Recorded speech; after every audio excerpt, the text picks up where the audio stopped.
That woman nursed a stranger's baby. Throw her out.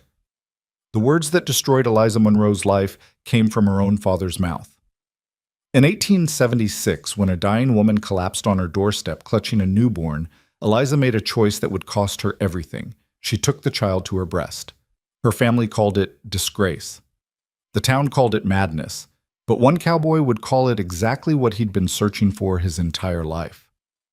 Stay with me until the end of this story, hit that like button, and comment what city you're watching from.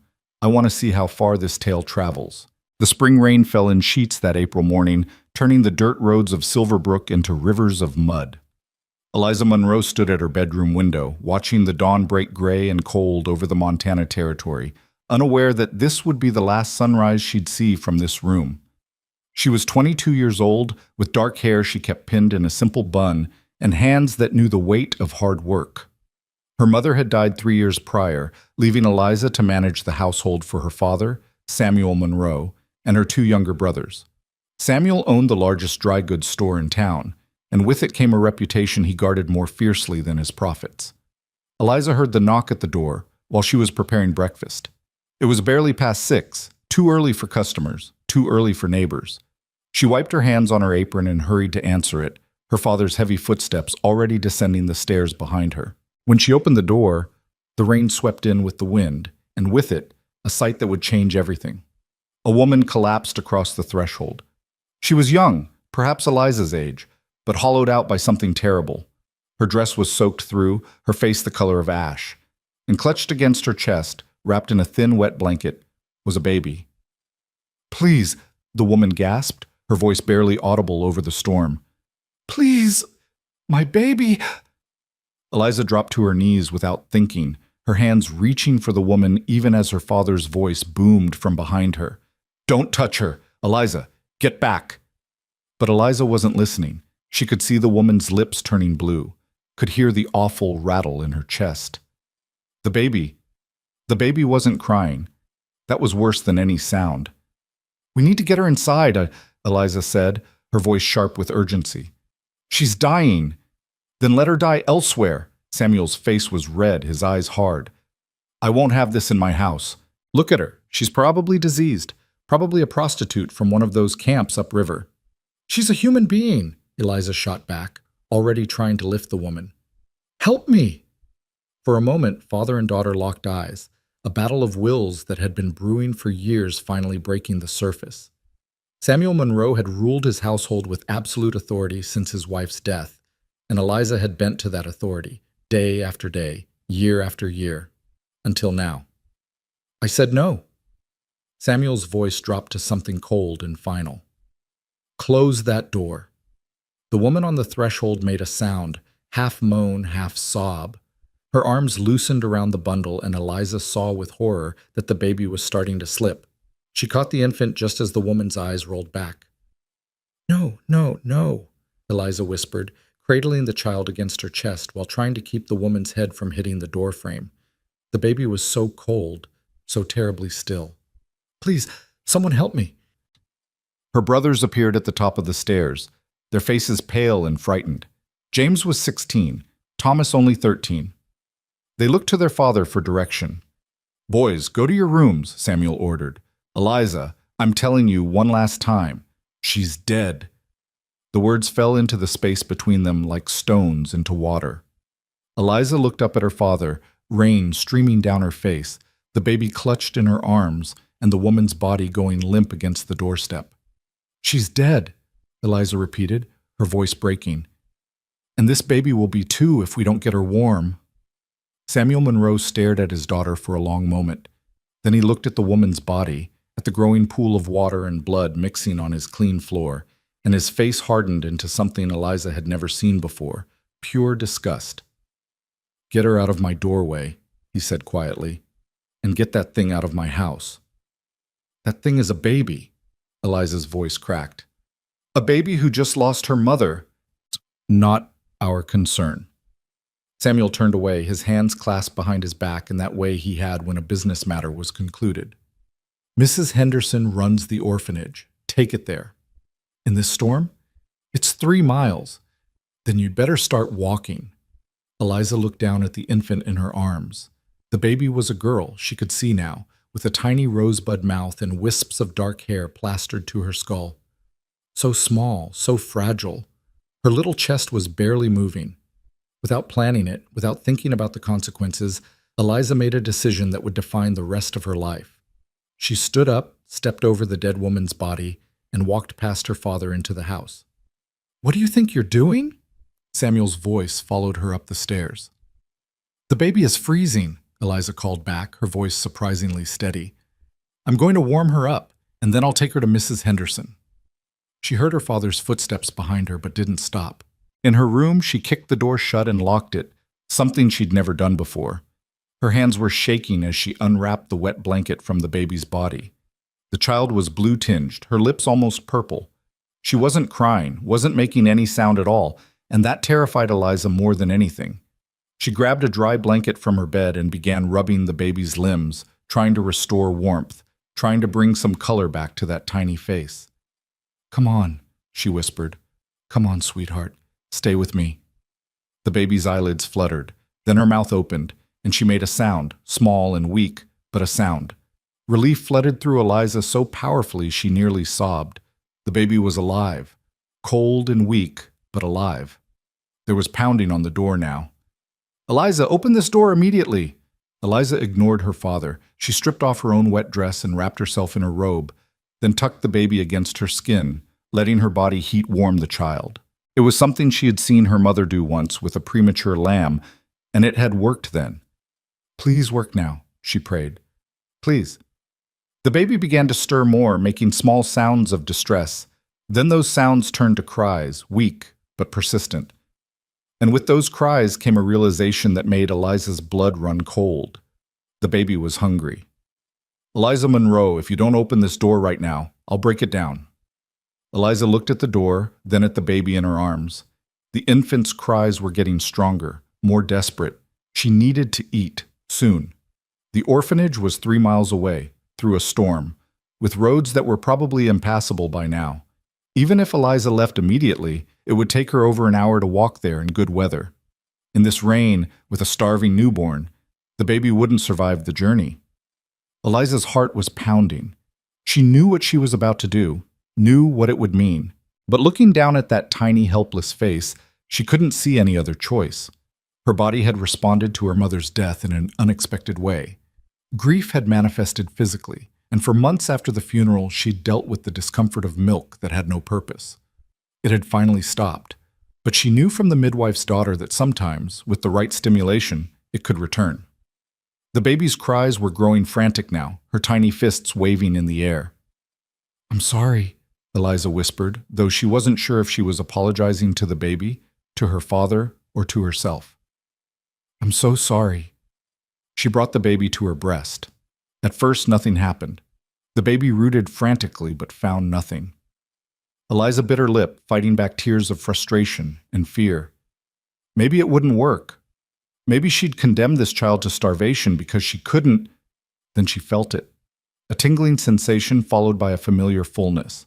The baby latched on, and after a moment began to suckle. The relief was so profound that Eliza did sob then, quietly, tears streaming down her face as she held the nursing infant. Outside her door, her father had stopped pounding and was now speaking in a low, dangerous voice. "Eliza, I know what you're doing in there. Open this door, or so help me, you are no longer my daughter." Eliza's hands tightened around the baby. She thought about her mother, who had always chosen kindness when given the choice.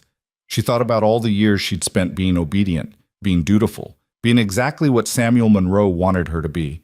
And she thought about the woman who had died on their doorstep, who had used her last strength to protect this child. "I can't," she called back, her voice breaking. "I can't let her die, Father."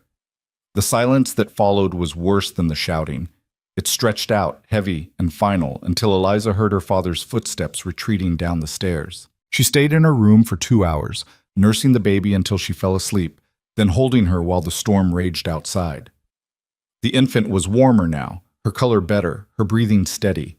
She looked peaceful, unaware that her very existence had just shattered a family. When the knock came again, it was softer.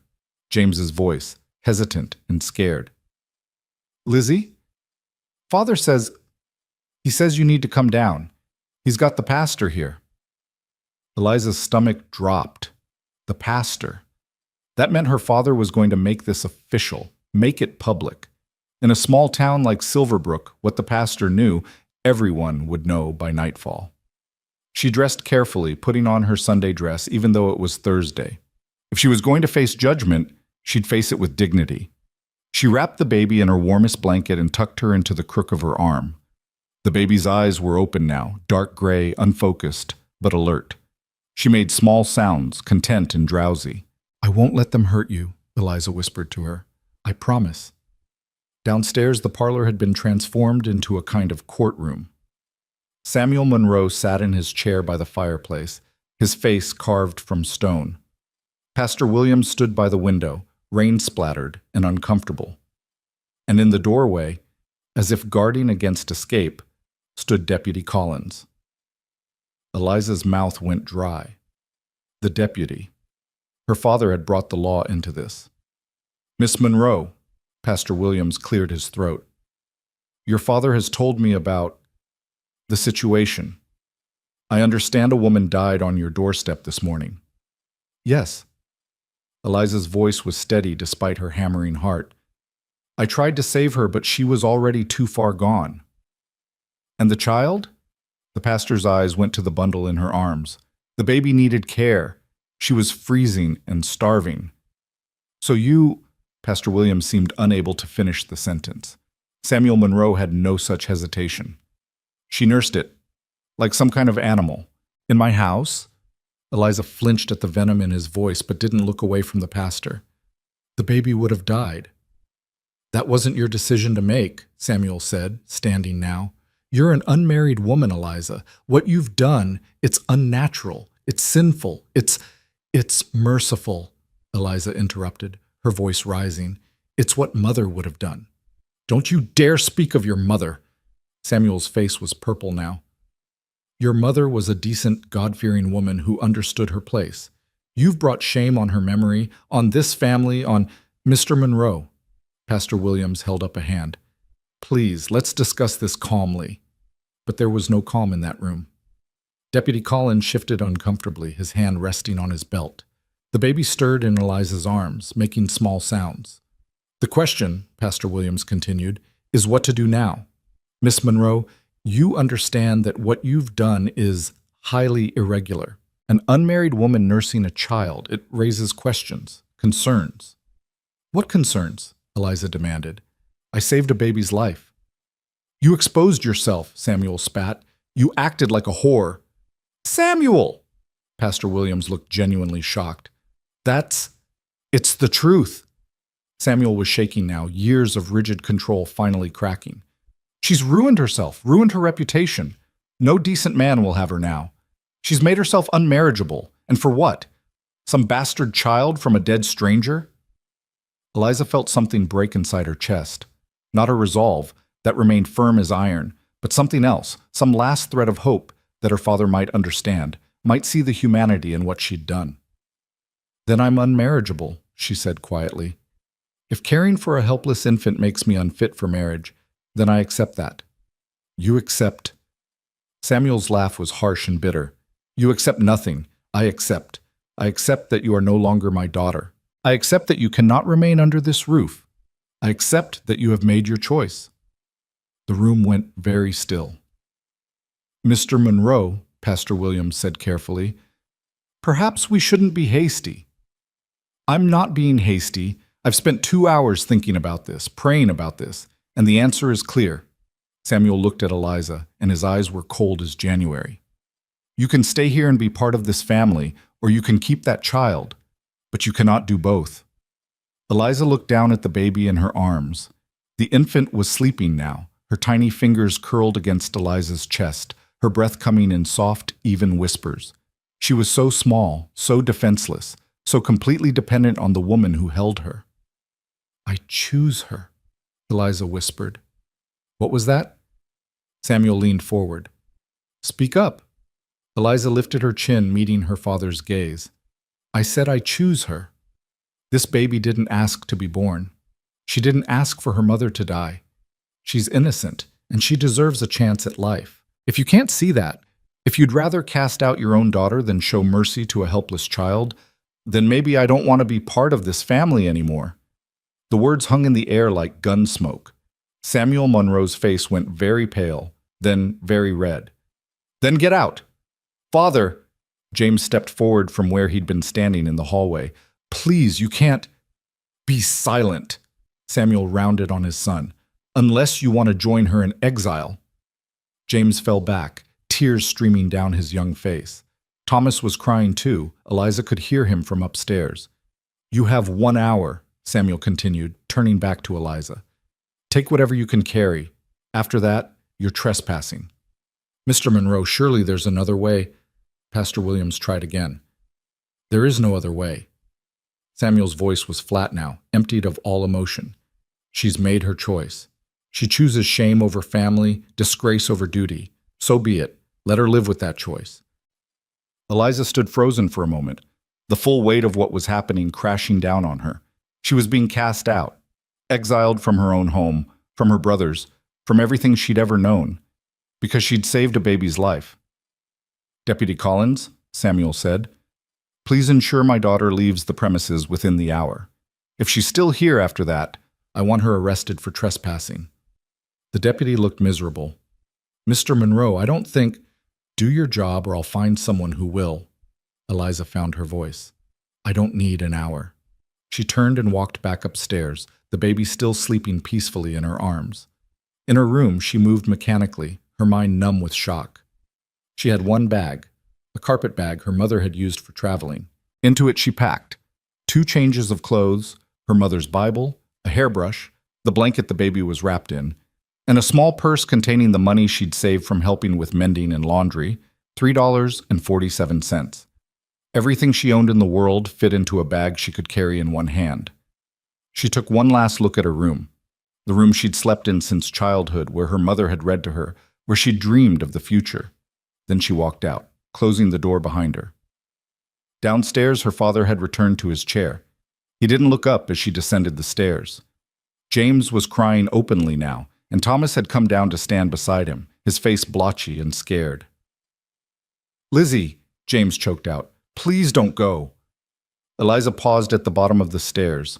She wanted to go to them, to hug them, to promise that everything would be all right.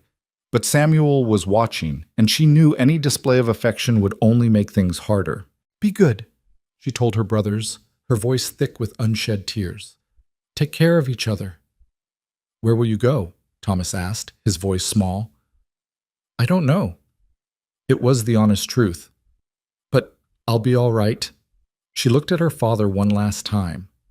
Samuel Monroe met her gaze, and for a moment, just a moment, she thought she saw something flicker in his eyes. Regret? Doubt? But then it was gone, replaced by that iron hardness. "Goodbye, Father," Eliza said. He said nothing.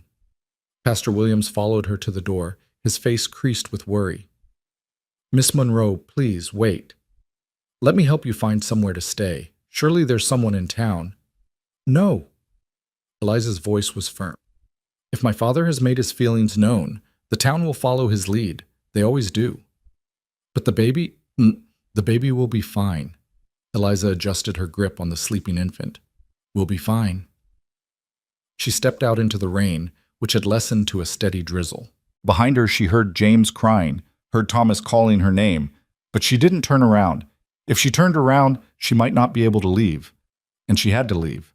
The mud sucked at her boots as she walked down the main street of Silverbrook. It was mid-morning now, and despite the rain, people were out. She saw Mrs. Henderson hanging laundry under her porch, saw Mr. Tucker opening his barber shop, saw the widow Cooper sweeping water off her front steps. They all saw her too. Saw her walking with a bag in one hand and a baby in her arms, rain soaking through her Sunday dress, her hair coming loose from its pins. They all turned away. Mrs. Henderson, who had known Eliza since birth, actually went inside and closed her door. Mr. Tucker suddenly found something fascinating to study in his shop window. The widow Cooper stopped sweeping and stared, her mouth pressed into a thin line of disapproval. Eliza kept walking. She passed the church, where she'd been baptized, where she'd sung in the choir, where she'd mourned her mother. She passed the schoolhouse, where she'd learned to read and write. She passed the general store, where her father conducted his business, his name painted in proud letters above the door. Samuel Monroe, Dry Goods. The baby woke as they reached the edge of town, her eyes opening wide, taking in the gray sky and the rain. She didn't cry, just looked around with that unfocused newborn gaze, as if trying to understand this strange world she'd been born into. "It's all right," Eliza whispered to her, pressing a kiss to her forehead. "We're going to be all right. I promise." But as Silverbrook disappeared behind them and the muddy road stretched out ahead, Eliza had no idea if that promise was one she could keep. She had $3 to her name, no shelter, no plan, and a baby who would need to eat again soon. The rain began to fall harder. Eliza pulled her shawl over the baby's head and kept walking, not knowing where she was going, only knowing she couldn't stop. To stop was to think, and to think was to feel the full weight of what she'd lost. So she walked. The road out of Silverbrook followed Miller's Creek for about 2 miles before branching off toward the farming communities that dotted the valley. Eliza had traveled this road before, in her father's wagon, going to visit neighbors or deliver goods. It had always seemed so short, so familiar. On foot, in the rain, with a baby in her arms, it seemed endless. Her boots were soaked through within the first mile. The carpetbag grew heavier with each step, the leather strap digging into her shoulder. The baby was getting restless, making small sounds that Eliza knew would soon turn to cries of hunger. She needed to find shelter, soon. About 3 miles out of town, she spotted it. An old cabin set back from the road, half hidden by a stand of cottonwood trees. Eliza had passed it 100 times before, but had never paid it much attention. It had been empty for years, ever since Old Man Jessup died, and nobody had wanted to buy land that far from town. But it had a roof and 4 walls, and right now that was more than Eliza had. She turned off the road and made her way through the overgrown grass toward the cabin.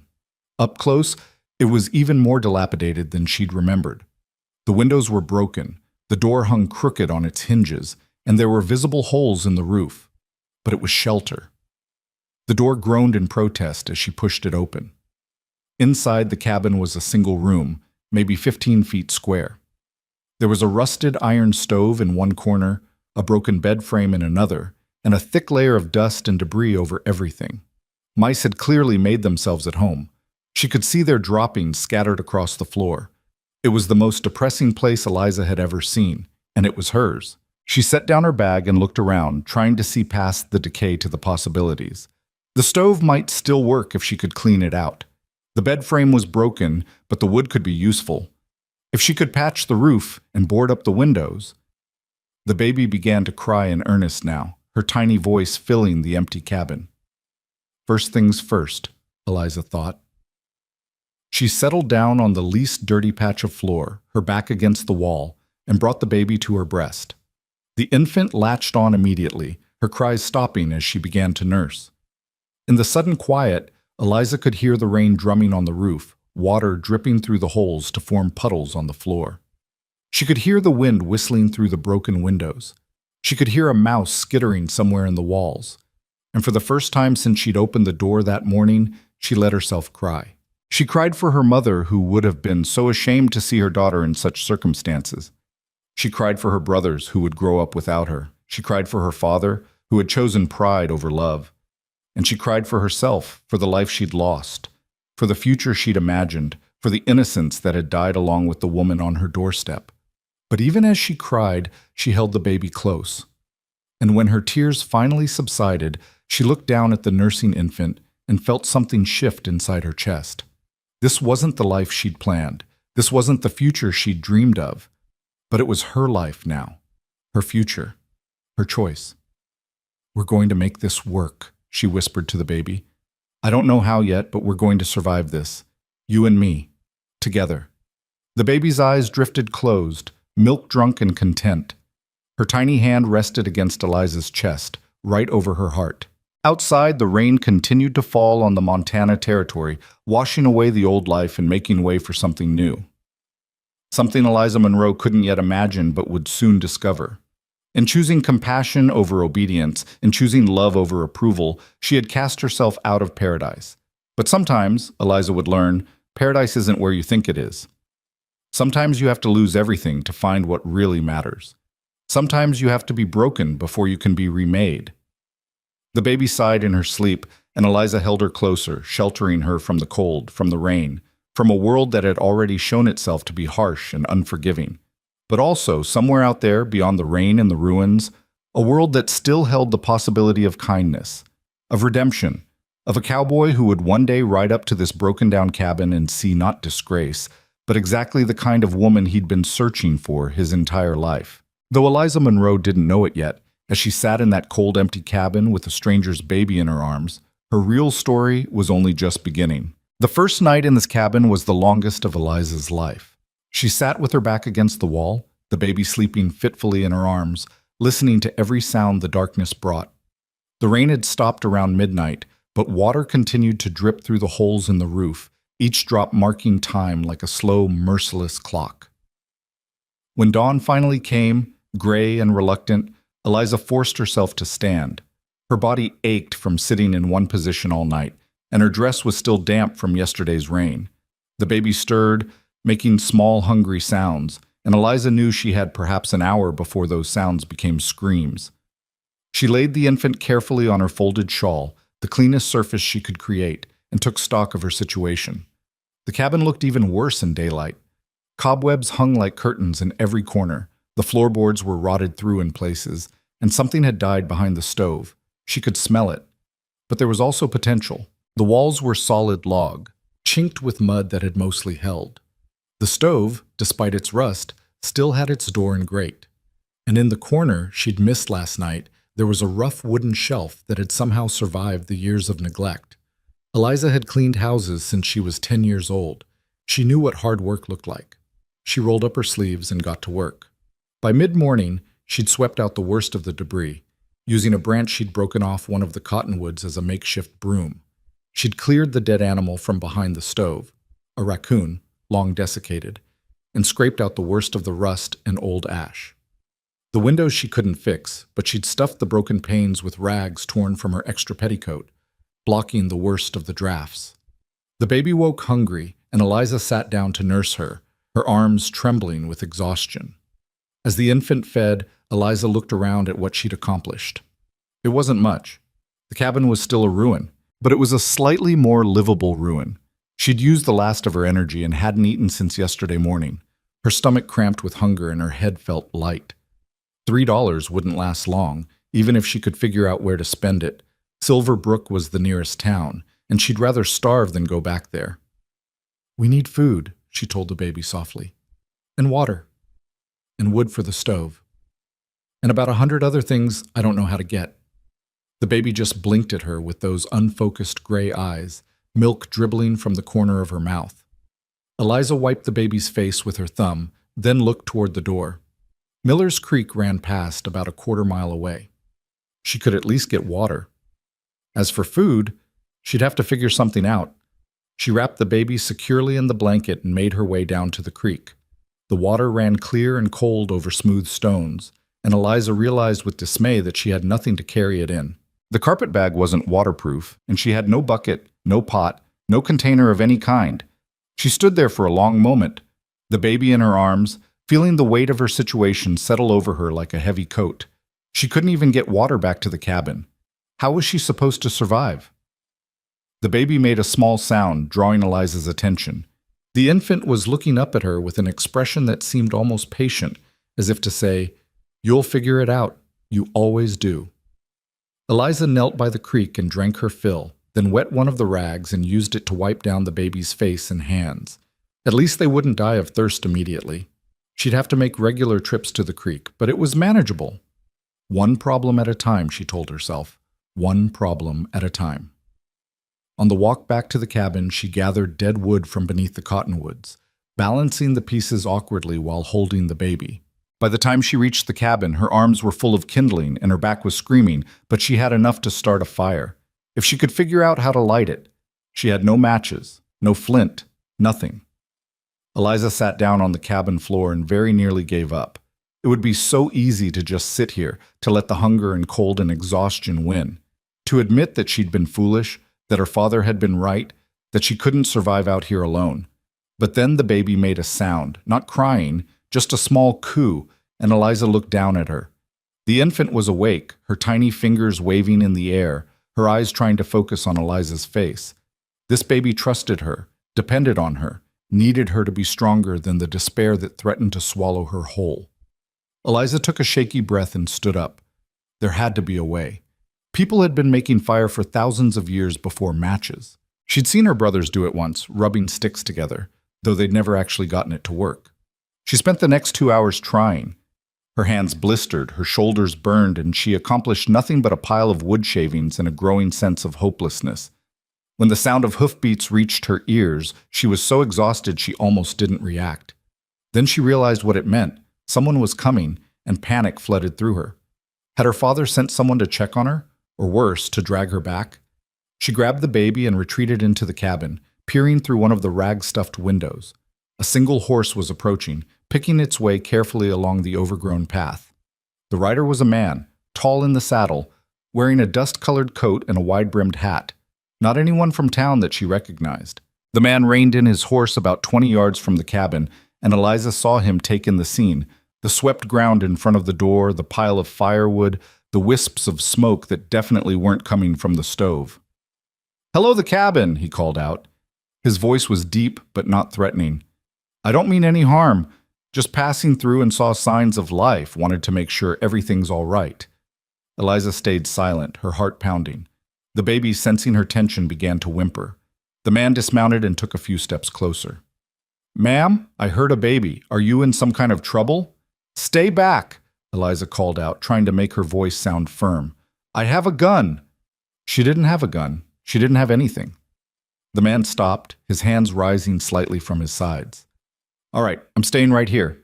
But ma'am, this cabin's been empty for 3 years. If you're squatting here, that's your business. But I need to know if you're all right. The Turner Ranch is about 2 miles north, and if there's trouble—" "There's no trouble," Eliza said. "Please, just go." The man was quiet for a moment. Then he said, "Ma'am, I don't mean to pry, but have you got a fire going? It's getting cold, and if you've got a baby—" Despite herself, Eliza felt tears prick her eyes. The kindness in his voice was almost worse than hostility would have been. She could handle judgment and contempt. She'd been handling it for 2 days now. But kindness threatened to break something inside her that she needed to keep intact. "I'm fine," she said, but her voice cracked on the words. "Right." The man sounded unconvinced. "Well, here's what I'm going to do. I'm going to set down some supplies by your door, just some basics, nothing fancy, and then I'm going to ride on. You don't have to take them if you don't want to, but they'll be there if you need them." "I don't need charity," Eliza said, but even as she said it, her stomach cramped with hunger. Not charity, neighborly conduct. She heard him moving, heard the creak of leather as he unbuckled something from his saddle. "We look after each other out here. It's how things work." He set something down near the door, then backed away. "There's some dried meat, some hardtack, and a box of matches. Also a tin pot for water. Nothing you need to feel beholden for." Matches. Eliza closed her eyes. He'd brought matches. "Why?" she asked, her voice barely above a whisper. "Why would you help me? You don't know me." The man was quiet for a moment. When he spoke, his voice was gentle. "Ma'am, I don't know your story, and I don't need to. But I know what it looks like when someone's been dealt a hard hand. And I know what it looks like when someone's trying to survive despite that. The way I figure it, the world's got enough hardship without people adding to it when they don't have to." Eliza heard him mount his horse. "The Turner Ranch is 2 miles north on this road. You can't miss it. There's a sign by the gate. If you need work or help or just someone to talk to, you come find us. Ask for Caleb Turner. That's me." "Why would you offer work to someone you haven't even seen?" Eliza asked. She could hear the smile in his voice. "Because someone who's too proud to accept charity but too stubborn to quit is exactly the kind of person worth knowing. Take care of yourself, ma'am. And that baby." The hoofbeats faded into the distance, leaving Eliza standing in the ruined cabin, the baby in her arms, and a stranger's kindness sitting on her doorstep like a question she didn't know how to answer. She waited a full 5 minutes before opening the door, half convinced the supplies would be gone, that she'd imagined the whole encounter. But they were there: a small canvas sack, a battered tin pot, and a box of matches. Eliza sank to her knees, the baby clutched to her chest, and sobbed with relief. The matches changed everything. Within an hour, she had a fire burning in the stove, weak and smoky, but real heat that pushed back the chill. She heated water in the tin pot, washing the baby properly for the first time since they'd left Silverbrook. The infant seemed to enjoy the warmth, cooing and waving her arms. "We're going to make it," Eliza told her, washing the tiny fingers with careful attention. "We're going to survive this." The dried meat and hardtack weren't much, but they were food. Eliza ate slowly, trying to make the supplies last, trying not to think about what would happen when they ran out. That night, with the fire burning and the baby fed and clean, Eliza allowed herself to think about the stranger, Caleb Turner. His voice had been kind, his actions generous, but more than that, he'd treated her with respect. He hadn't demanded to see her, hadn't insisted on knowing her story, hadn't made her feel like she owed him anything. In a world that had shown her nothing but judgment and contempt for 2 days, that simple dignity meant everything. But she couldn't go to the ranch. She couldn't accept more help. Couldn't risk becoming obligated. Couldn't bear the thought of seeing pity in anyone's eyes. She would survive on her own. She had to. The next 3 weeks tested that resolve to its limit. Eliza fell into a brutal routine. Wake with the dawn, nurse the baby, walk to the creek for water, scavenge for anything edible in the woods, tend the fire, nurse the baby again, try to make repairs to the cabin, collapse into exhausted sleep, wake when the baby cried in the night, repeat. The dried meat and hardtack from Caleb Turner lasted 5 days. After that, Eliza survived on what she could forage, wild greens that made her stomach cramp, berries that were probably too early in the season, roots she dug up with her bare hands because she had no tools. It wasn't enough. She could feel herself growing weaker, could see it in the way her dresses hung loose, in the trembling of her hands, in the dizzy spells that came without warning. But the baby was thriving. The baby was gaining weight, her cheeks filling out, her eyes growing more focused every day. That was what mattered. Eliza managed to patch 2 of the worst holes in the roof using bark and mud, a technique she remembered her father describing once. It didn't keep out all the rain, but it helped. She fashioned a crude bed from pine boughs, softer than the bare floor, but not by much. She learned which plants were edible and which made her violently ill, a lesson that cost her 2 miserable days. She saw other travelers on the road sometimes, heard their horses or wagons passing. She always hid when she heard them coming, retreating into the cabin or the woods, the baby clutched silent against her chest. She couldn't risk anyone from Silverbrook seeing her, couldn't risk word getting back to her father. And she definitely couldn't risk anyone seeing how desperate she was. On the 18th day, disaster struck. Eliza had gone to the creek as usual, the baby in her arms, the tin pot in her hand. She was kneeling to fill it when she heard voices, male voices, rough and loud, coming closer. She froze, her heart hammering. The voices belonged to 2 men, and they were arguing about something. Through the trees, she could see them now, rough-looking men on horseback, probably ranch hands heading back from town. "Told you we should have taken the main road," one was saying. "This way's shorter," the other replied. Then he saw her. Both men reined in their horses. Eliza stood slowly, the baby in one arm, the pot in the other, trying to look calm despite the fear flooding through her. "Well now," the first man said, a grin spreading across his face. "What do we have here?" "Just getting water," Eliza said, her voice steady. "I'll be on my way." "Hold on now." The second man dismounted. "You're that girl from Silverbrook, aren't you? Monroe's daughter. Heard about you." Eliza's blood ran cold. "I don't know what you heard." "Heard you got yourself in trouble." The man's eyes traveled over her, lingering on the baby. "Heard old Samuel threw you out for being loose." "That's not true," Eliza said, backing toward the cabin. "Please leave me alone." "Seems to me a girl living out here all alone might be grateful for some company," the first man said, dismounting now too. "Might be willing to show some appreciation for a little help." Eliza turned and ran. She heard them laugh behind her, heard their boots hitting the ground as they followed. She ran for the cabin, her lungs burning, the baby bouncing in her arms, water sloshing from the pot. She made it inside and slammed the door, but there was no lock, no bar, nothing to keep them out. She shoved the broken bed frame against it, knowing it wouldn't hold. "Come on now," one of the men called. "We're just being friendly." The door rattled. The bed frame scraped across the floor. Eliza backed into the corner, clutching the baby, her mind blank with terror. This was it. This was how it ended. She'd survived her father's rejection, survived 3 weeks of starvation and cold, only to— "What's going on here?" The voice cut through Eliza's panic like a knife. It was deep, commanding, and familiar. Through the rag-stuffed window, she saw a third horse, a big bay gelding, and a tall man dismounting with the kind of fluid grace that spoke of years in the saddle. Caleb Turner.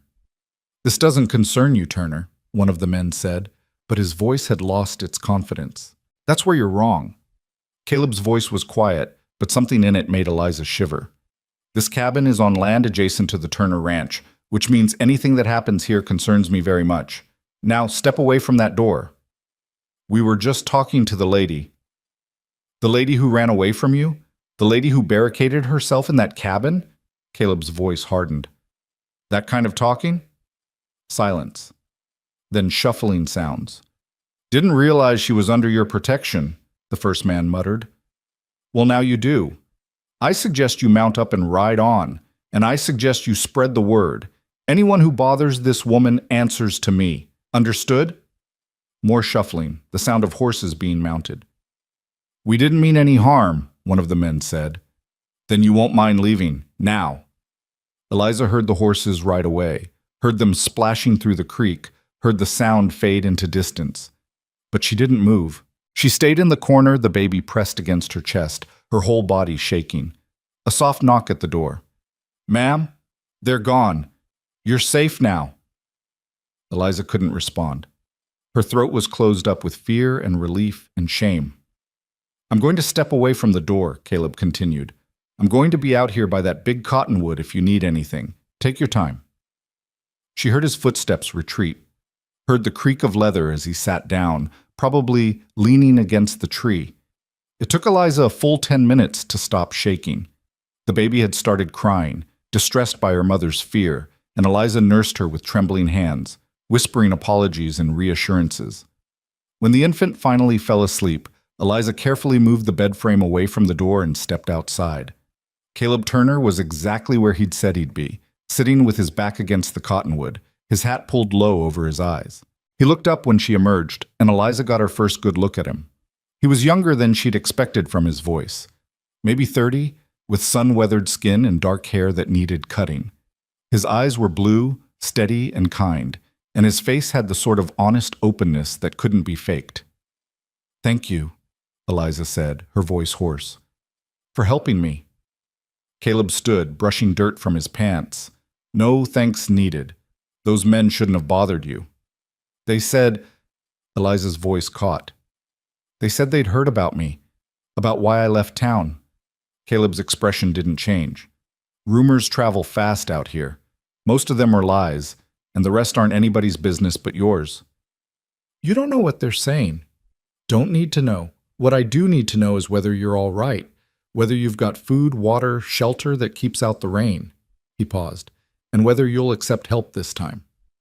Eliza looked down at the baby in her arms. The infant was sleeping peacefully, unaware of how close they'd come to disaster, unaware that they were living on the edge of catastrophe every single day. "I can't accept charity," Eliza said softly. "I won't be pitied." "Not offering pity," Caleb said, "offering work. The Turner Ranch needs help with cooking, cleaning, laundry, all the things that pile up when you've got 15 ranch hands and no women around to manage the household. It's honest work, honest pay. You'd earn your keep and then some." "Why would you offer that to me? You don't know anything about me." Caleb looked at her for a long moment. Then he said, "I know you've been living in this ruin for 3 weeks with a baby to care for. I know you've patched the roof, kept the stove going, and somehow kept that child alive and healthy. I know you'd rather starve than ask for help. That tells me everything I need to know about your character." Eliza felt tears welling up. "People in town say I'm disgraced, that I'm shameful." "People in town don't set the standards on my ranch," Caleb said firmly. "I do. And my standard is simple. You work hard, you're honest, and you treat people with respect. Everything else is between you and your own conscience." He paused. "Did you harm that baby?" "No." "Did you steal her from her rightful parents?" "Her mother died on my doorstep. There was no one else." "Then as far as I'm concerned, you saved a life. That's not shameful. That's admirable." Caleb picked up his hat and settled it back on his head. "The offer stands. You want work, you come to the ranch. We'll set you up in the bunkhouse. It's got a separate room that would be perfect for you and the little one. You'd have food, shelter, safety, and you'd earn every bit of it." "I don't understand why you're being kind to me," Eliza whispered. Caleb's expression softened. "My mother died when I was 12. My father raised me and my two sisters on his own, and it wasn't easy. People judged him for it, said a man couldn't raise daughters properly, said we'd all come to ruin. But there were a few folks who helped instead of judging, who offered work instead of criticism, who saw that my father was doing his best with a hard situation and decided to make it a little easier instead of harder." He met Eliza's eyes. "I remember what that kindness meant. I remember how it saved us. And I figure if I can pass that along, I should." Eliza was crying now, tears streaming down her face. "I don't even know your name. I mean, I know it's Caleb Turner, but I don't know anything about you." "Well, we can fix that easy enough." Caleb smiled, and it transformed his serious face into something warm and approachable. "I'm 32 years old, own the Turner Ranch with my father, though he's mostly retired now. I've got two sisters, both married and living in Denver. I like my coffee black, my horses fast, and my business straight. I don't drink much, don't gamble, and I work harder than any man I employ. That about cover it?" Despite everything, Eliza found herself smiling. "It's a start." "Good. Now how about you tell me your name? Seems only fair." "Eliza. Eliza Monroe." "Well, Miss Monroe, I'm pleased to make your proper acquaintance." Caleb extended his hand, and after a moment's hesitation, Eliza shook it. His grip was firm but gentle, calloused from years of ranch work. "And this little one?" Eliza looked down at the baby. "I don't know. Her mother didn't have time to tell me." "Well, she'll need a name eventually." "I know, it feels presumptuous. Like I'm claiming her when she's not mine to claim." "Seems to me she is yours," Caleb said quietly. "Maybe not by birth, but by choice. That counts for something." The baby stirred in Eliza's arms, her tiny mouth working in her sleep. Watching her, Eliza felt something settle inside her chest, a decision she hadn't realized she was making until it was already made. "Hope," she said softly. "Her name is Hope." Caleb nodded, his eyes understanding. "That's a fine name, a strong name." He walked over to his horse and mounted up. "I meant what I said about the work, Miss Monroe. The offer stands whenever you're ready to accept it. No pressure, no judgment, just an open door if you need it." "Thank you," Eliza said. "Truly, thank you." Caleb touched the brim of his hat in farewell and rode off, heading north toward the ranch. Eliza watched him go, Hope sleeping peacefully in her arms, and felt the first stirring of something she'd thought was lost forever. Not hope for herself, not yet, but possibility. The fragile beginning of a future that might include more than mere survival. She looked down at the baby. "What do you think, little Hope? Should we take a chance?" Hope slept on, trusting and content, and Eliza made her decision. Tomorrow. Tomorrow she would walk to the Turner Ranch and see if Caleb Turner's kindness extended beyond words. But tonight, she would sleep in her patched cabin, with her fire burning and her baby safe, and she would remember that the world, while harsh and often cruel, still held people like Caleb Turner, people who chose kindness when they could just as easily choose indifference. And maybe, just maybe, that was enough to build on. The walk to the Turner Ranch the next morning took Eliza nearly 2 hours. She'd packed everything she owned back into the carpet bag, left the cabin as clean as she could make it, and set out just after dawn with Hope bundled against her chest. The morning was clear and cool, and with each step northward, Eliza felt her resolve waver between determination and terror. What if Caleb Turner had changed his mind? What if his offer had been nothing more than empty politeness? What if she arrived at the ranch only to be turned away, humiliated in front of strangers? But the memory of those two men at the creek, the fear in her own voice as she'd barricaded the door, kept her feet moving forward. She couldn't go back to that cabin. She couldn't survive another 3 weeks of isolation and starvation, not with winter approaching, not with a baby depending on her. The Turner Ranch sign appeared exactly where Caleb had said it would be, a weathered wooden board hanging from a crossbeam between two posts. Beyond it, a well-maintained road led to a sprawling collection of buildings, barns, and corrals spread across a gentle valley. Cattle dotted the distant hills, and Eliza could see men working near the barns, their voices carrying faintly on the morning air. It was the most prosperous-looking place Eliza had seen since leaving Silverbrook, and the contrast to her ruined cabin made her acutely aware of how she must look: dirty dress, wild hair, gaunt face, and a baby who wasn't hers cradled in arms that trembled with exhaustion. She almost turned back, almost convinced herself it was too much to ask, too presumptuous to appear on their doorstep, expecting charity disguised as work. Then Hope made a small sound, and Eliza looked down into those gray eyes that had learned to focus on her face, to recognize her, to trust her completely. For Hope, she could be brave. She walked through the gate. A man spotted her first, a grizzled ranch hand mending fence near the road. He straightened up, his eyes widening slightly at the sight of her, then called out toward the main house. "Mr. Turner, you got a visitor!" Within moments, Caleb emerged from the barn, and the relief that flooded through Eliza at the sight of him nearly buckled her knees. He saw her, and his expression shifted from surprise to something that might have been pleasure, though he schooled it quickly into professional courtesy.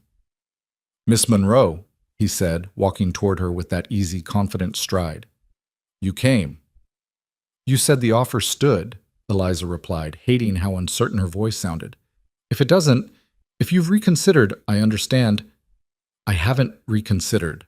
Caleb stopped a respectful distance away, his eyes taking in her condition with a quick, assessing glance. "I'm glad you're here. Come on, let me show you around." He led her toward the main house, a solid 2-story structure with a wide porch and curtained windows. Along the way, ranch hands stopped their work to stare, their expressions ranging from curious to skeptical. Eliza felt their eyes on her like weights, felt the judgment in their silence. "Don't mind them," Caleb said quietly. "They're not used to seeing women around here. We haven't had proper household help since my mother passed." "How long ago was that?" 6 years now." Caleb's voice softened. "This place has needed a woman's touch for a long time. We've been managing, but managing isn't the same as thriving." He showed her the kitchen first, a large room dominated by a cast-iron stove that made her ruined cabin stove look like a toy. There were proper pots and pans hanging from hooks, a pump for water right inside the house, and a pantry stocked with more food than Eliza had seen in a month. "Meals are twice a day," Caleb explained. "Breakfast at dawn, dinner at sunset. The men make do with whatever they can scrounge for midday, but we've been talking about adding a proper lunch service. The cooking's been rotating between whoever draws the short straw, and I'll be honest with you, most of these boys can't cook worth a damn." Despite her nervousness, Eliza smiled. "I can cook." "That's what I'm counting on." Caleb opened a door off the kitchen, revealing a small but clean room with a narrow bed, a dresser, and a window overlooking the vegetable garden. "This would be yours. It's not much, but it's private, warm, and the roof doesn't leak." Eliza stepped into the room, and something inside her chest loosened. It was simple, spare even, but it was clean and dry and safe. After 3 weeks in the cabin, it looked like a palace.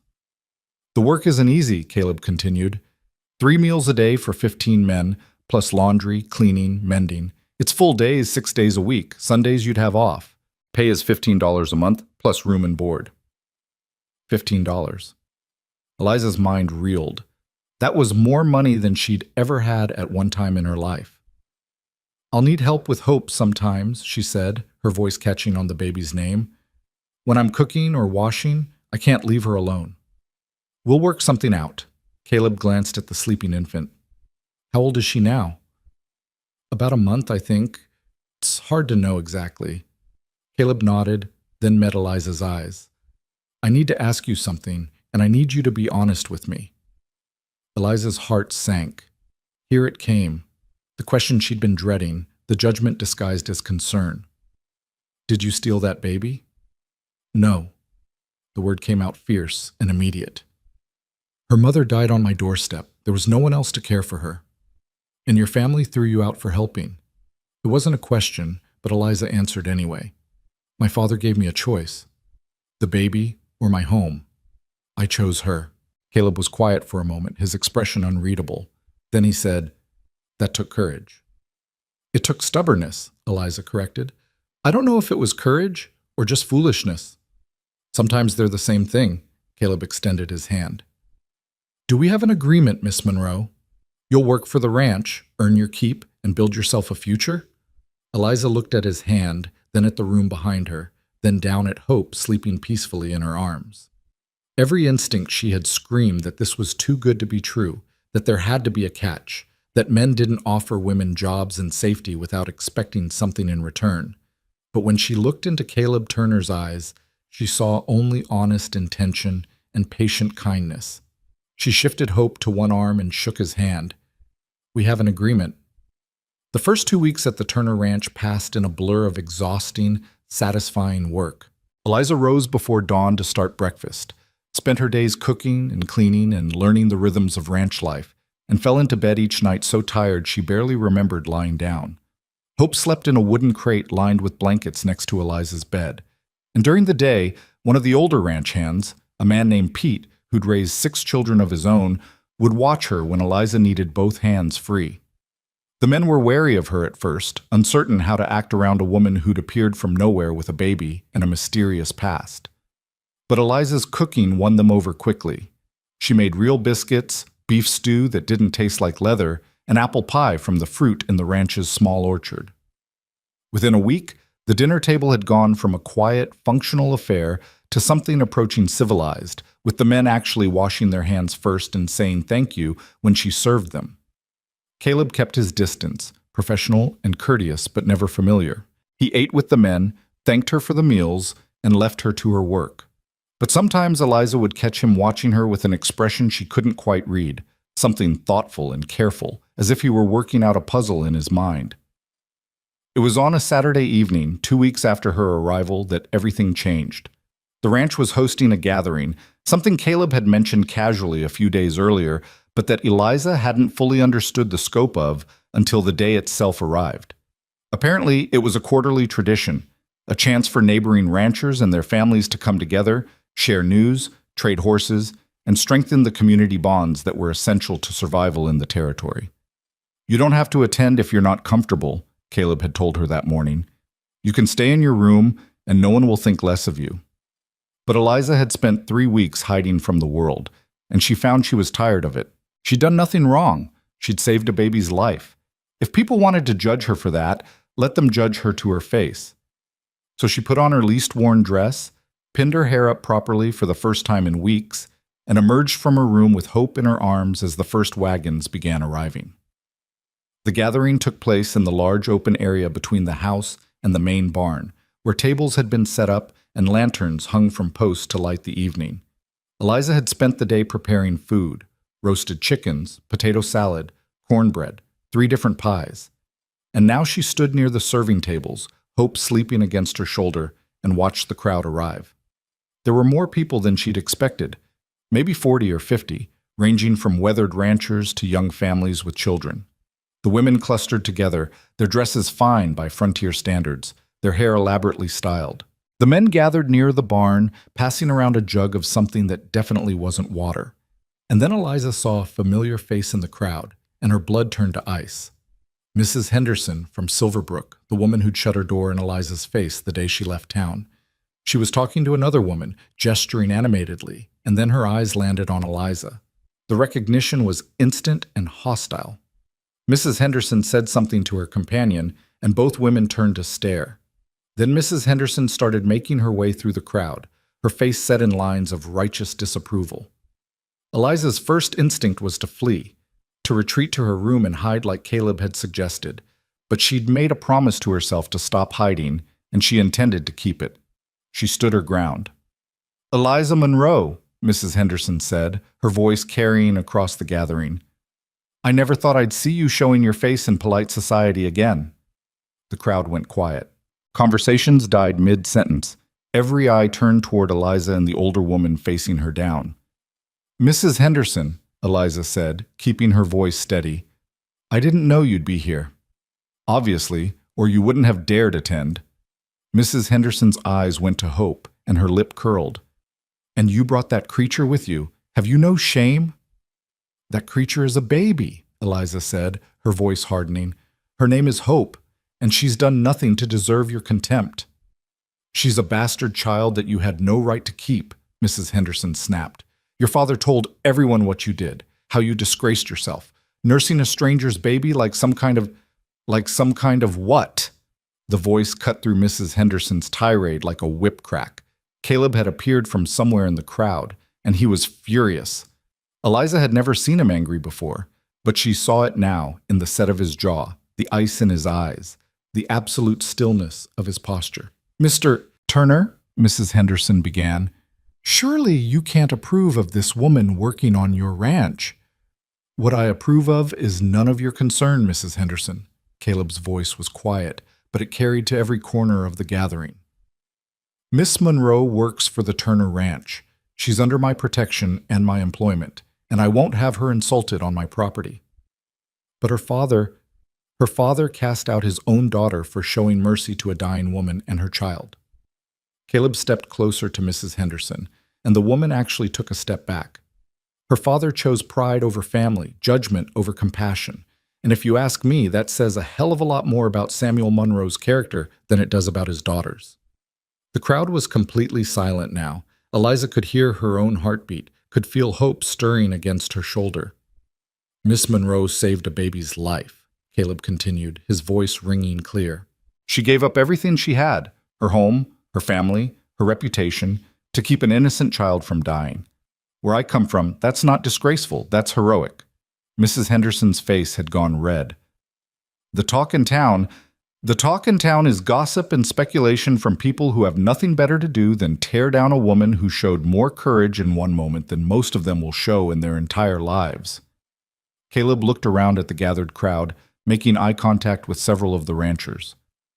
"I know most of you here. I know you're good people who understand the difference between scandal and slander. And I'm asking you now to judge Miss Monroe not by rumors, but by her actions, by her character, by the choice she made to save a life when it would have been easier to let that baby die." A murmur ran through the crowd. Eliza saw some people nodding, saw others whispering to their neighbors. The mood was shifting, uncertainty replacing certainty.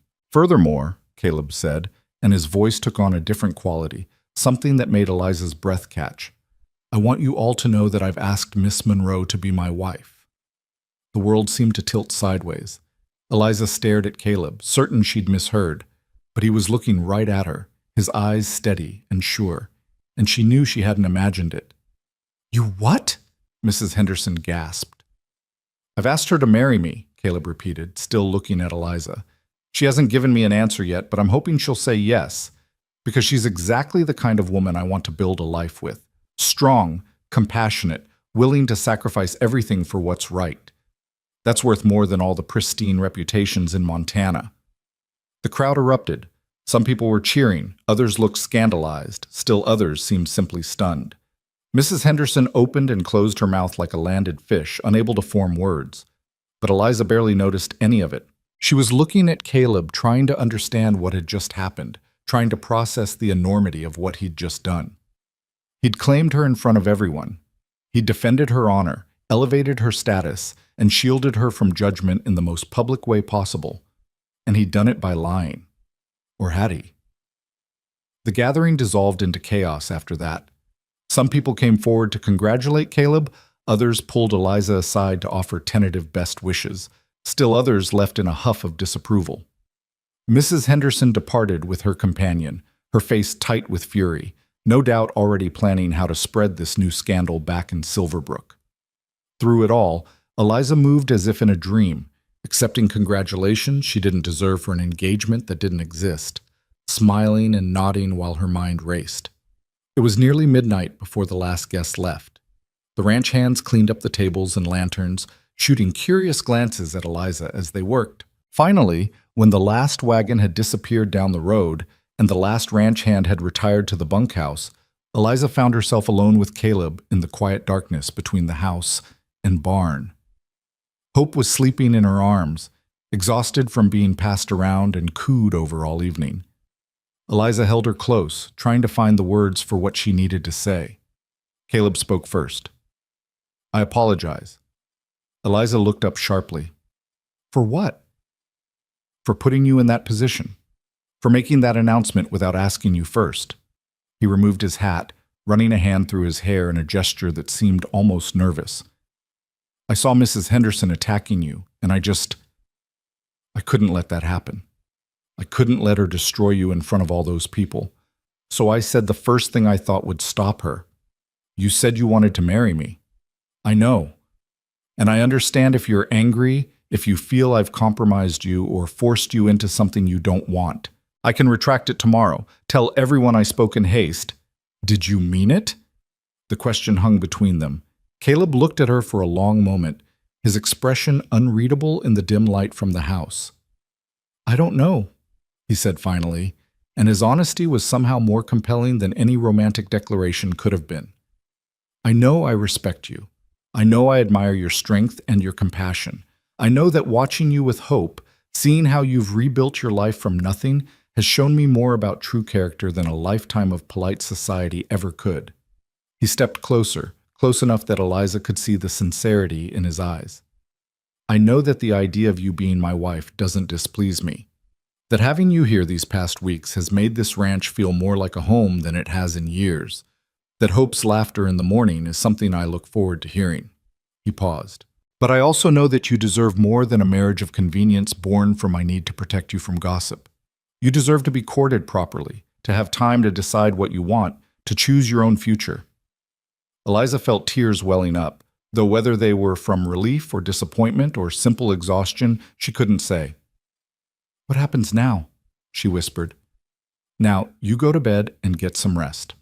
Tomorrow, we'll figure out what to do about tonight's announcement. If you want to accept it, if you want to court properly and see where this might lead, we can do that. If you want me to retract it and preserve your employment here without any romantic expectations, we can do that too. Whatever you decide, I'll support it." "Why?" Eliza asked. "Why are you being so kind to me?" Caleb smiled, soft and sad. "Because someone should be. Because you deserve kindness.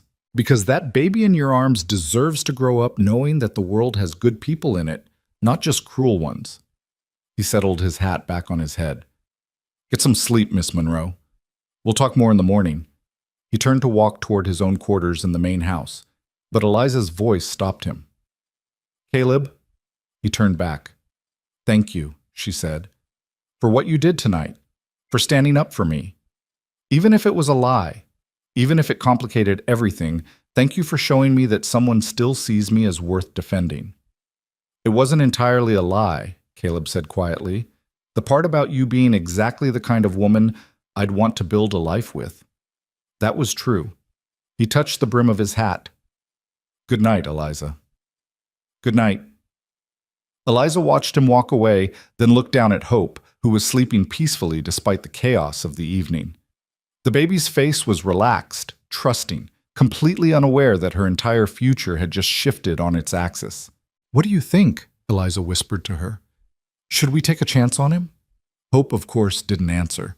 But as Eliza carried her inside to their small, safe room, she found herself thinking about Caleb's words, about his honesty, about the way he'd stepped in front of Mrs. Henderson's venom without hesitation. She thought about how he'd never once asked her for anything inappropriate, never leveraged his position or her dependence on him, never made her feel anything but respected and valued. And she thought about how, for the first time since her mother died, she'd felt truly defended, truly protected. Not because she was weak, but because someone had decided she was worth fighting for. In her room, she laid Hope in her crate and changed into her nightdress. Through the window, she could see the stars scattered across the Montana sky, brilliant and countless and infinite in their possibilities. Tomorrow, she would have to decide what to do about Caleb's announcement. Tomorrow, she would have to figure out how to navigate the changed dynamics of their relationship, how to separate gratitude from genuine feeling, how to protect both her heart and Hope's future. But tonight, for the first time in over a month, Eliza Monroe allowed herself to imagine a future that included more than just survival. A future that might hold partnership and respect and maybe, eventually, something deeper. She climbed into bed and closed her eyes, and for the first time since leaving Silverbrook, she slept dreamlessly, peacefully, without fear. Outside her window, in his own room in the main house, Caleb Turner lay awake and wondered if he'd just made the biggest mistake of his life, or the smartest decision he'd ever make. He thought about Eliza's face when he'd made his announcement, the shock and confusion and something else, something that might have been hope. He thought about the way she'd stood her ground against Mrs. Henderson, refusing to be cowed, protecting hope with every fiber of her being. And he thought about how, when he'd said those words, "She's exactly the kind of woman I want to build a life with," he'd realized with startling clarity that he'd meant every single word. Tomorrow would bring complications. Tomorrow would require difficult conversations and careful decisions. Tomorrow would test whether what had started as protection could become something real. But for tonight, both Caleb and Eliza allowed themselves to wonder, to hope, to imagine that maybe, just maybe, something beautiful could grow from the ruins of Eliza's shattered life. And in her crate by the bed, little Hope slept on, the bridge between two people who'd been searching for family in all the wrong places, only to find it in the most unexpected way possible. The gathering had ended. The confrontation was over. But the real story, the story of how a cast-out woman and a lonely rancher would build a family from compassion and choice, was only just beginning. Morning came too quickly, and not quickly enough. Eliza woke to Hope's soft cries just as the first gray light began filtering through her window, and for a moment she simply lay there, staring at the ceiling, replaying the previous night's events in her mind. Caleb had announced their engagement in front of 40 people. He'd defended her honor, elevated her status, and fundamentally changed the nature of their relationship with a handful of words spoken in anger and protection. And then he'd told her it was her choice whether to make it real or retract it. Eliza sat up and lifted Hope from her crate, bringing the baby to her breast. As Hope nursed, Eliza tried to organize her thoughts into something coherent. The problem was that her feelings were a tangled mess of gratitude, confusion, attraction, and fear. How could she possibly separate what she felt for Caleb from what she owed him? How could she know if what stirred in her chest when she looked at him was genuine affection or simply the desperate gratitude of someone who'd been drowning and found a lifeline? A soft knock at her door interrupted her spiraling thoughts. "Miss Monroe?" Caleb's voice was cautious. "I've got coffee on if you'd like some. No pressure to talk if you're not ready, but I thought you might want breakfast before the men wake up." Eliza's heart did something complicated in her chest. Even now, even after everything, he was giving her space, offering kindness without expectation. "Give me 10 minutes, she called back. She dressed quickly, settled Hope in the crate with a makeshift toy, a wooden spoon wrapped in cloth, and made her way to the kitchen. Caleb was standing by the stove, 2 cups of coffee already poured, and he turned when she entered with an expression that was equal parts hopeful and apprehensive. "Good morning," he said. "Good morning." Eliza accepted the coffee he offered, wrapping her hands around the warm cup. For a long moment, neither of them spoke, the silence stretching out like taffy. "I've been thinking," they both said simultaneously, then stopped. Caleb gestured for her to continue. "Ladies first." Eliza took a breath, trying to gather her scattered thoughts into something resembling coherence. "What you did last night, standing up for me, making that announcement, it was the kindest thing anyone's ever done for me. And I need you to know how much that means, how much it changes things." "But," Caleb prompted gently, "but I don't know if I can trust my own feelings right now." The words came out in a rush. "You saved me, Caleb. You gave me work when I was starving, shelter when I had nowhere to go, protection when I was vulnerable. How can I possibly know if what I feel for you is real or just gratitude? Dependence?" Caleb set down his coffee cup and leaned against the counter, his expression thoughtful. "That's a fair question, and it's one I've been asking myself, too." Eliza looked up sharply. "You have?" "Of course." Caleb's smile was rueful. "You think I haven't noticed how complicated this is? I'm your employer, Eliza. I have power over you, your job, your housing, your security. Even if I never intended it, even if I'd never abuse it, that power imbalance exists. So how do I know if you'd feel obligated to accept my suit out of fear of losing your position? How do I know I'm not taking advantage of your circumstances? The honesty in his voice made Eliza's chest ache. Most men wouldn't even think about such things, let alone speak them aloud.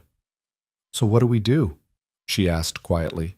Caleb was silent for a moment, staring into his coffee as if it held answers. When he looked up, his eyes were clear and determined. We take our time, he said. We don't rush into anything. Last night's announcement bought you protection from gossip and judgment, and that stands regardless of what happens between us. As far as the world is concerned, we're courting. But what happens in private, how we actually feel, what we actually want, that's between you and me. And if I decide I don't want to marry you, Eliza asked, needing to know. What happens then? Then we'll wait a respectable amount of time, announce that we've decided we don't suit, and you'll continue working here as my employee with no change to your position or pay. Caleb's voice was firm. I meant what I said, Eliza. Your job here doesn't depend on becoming my wife. It depends on your work, which has been excellent. Eliza felt something loosen in her chest, some knot of anxiety she hadn't even realized she'd been carrying. You really mean that? I really mean that. Caleb moved closer, but stopped at a respectful distance. But I also want you to know that my offer last night wasn't entirely strategy. The part about you being the kind of woman I'd want to build a life with, that was true. I respect you, Eliza. I admire your strength. And I enjoy your company. So while I'm not going to pressure you, I am going to court you properly, if you'll allow it. Court me how? Eliza asked, genuinely curious. Well, for starters, I'd like to take you and Hope on a picnic this Sunday. There's a spot by the north pasture with a view of the mountains that's particularly pretty this time of year. We could pack a lunch, spend the afternoon talking, getting to know each other better. He paused. As people, not just as employer and employee. The image he painted was so normal, so wholesome, so utterly unlike the dramatic chaos of the past month that Eliza found herself smiling despite her anxiety. I'd like that, she said softly. I think Hope would too. She's never been on a picnic. Then it's settled. Caleb's smile transformed his entire face, and Eliza felt her heart do that complicated thing again. Sunday afternoon, weather permitting. In the meantime, how about we make breakfast before the men wake up and wonder why we're both up so early? They worked side by side in comfortable silence, Caleb frying eggs while Eliza made biscuits, and it felt natural in a way that surprised her. There was an ease between them that hadn't been there before, as if last night's confrontation and this morning's conversation had cleared the air somehow. The ranch hands filed in for breakfast with their usual mixture of gratitude and appetite, and if they noticed anything different between Eliza and Caleb, they were wise enough not to mention it. Pete, the older hand who'd been helping with Hope, caught Eliza's eye and gave her a small nod of approval that made her want to cry. The next few days passed in a strange limbo. Word of the engagement had spread like wildfire, and Eliza found herself the subject of both approval and censure depending on who was talking. Some of the neighboring ranch wives began stopping by with small gifts, a blanket for Hope, a jar of preserves, a packet of flower seeds for the garden. Others made a point of avoiding the Turner Ranch entirely, their disapproval evident in their absence.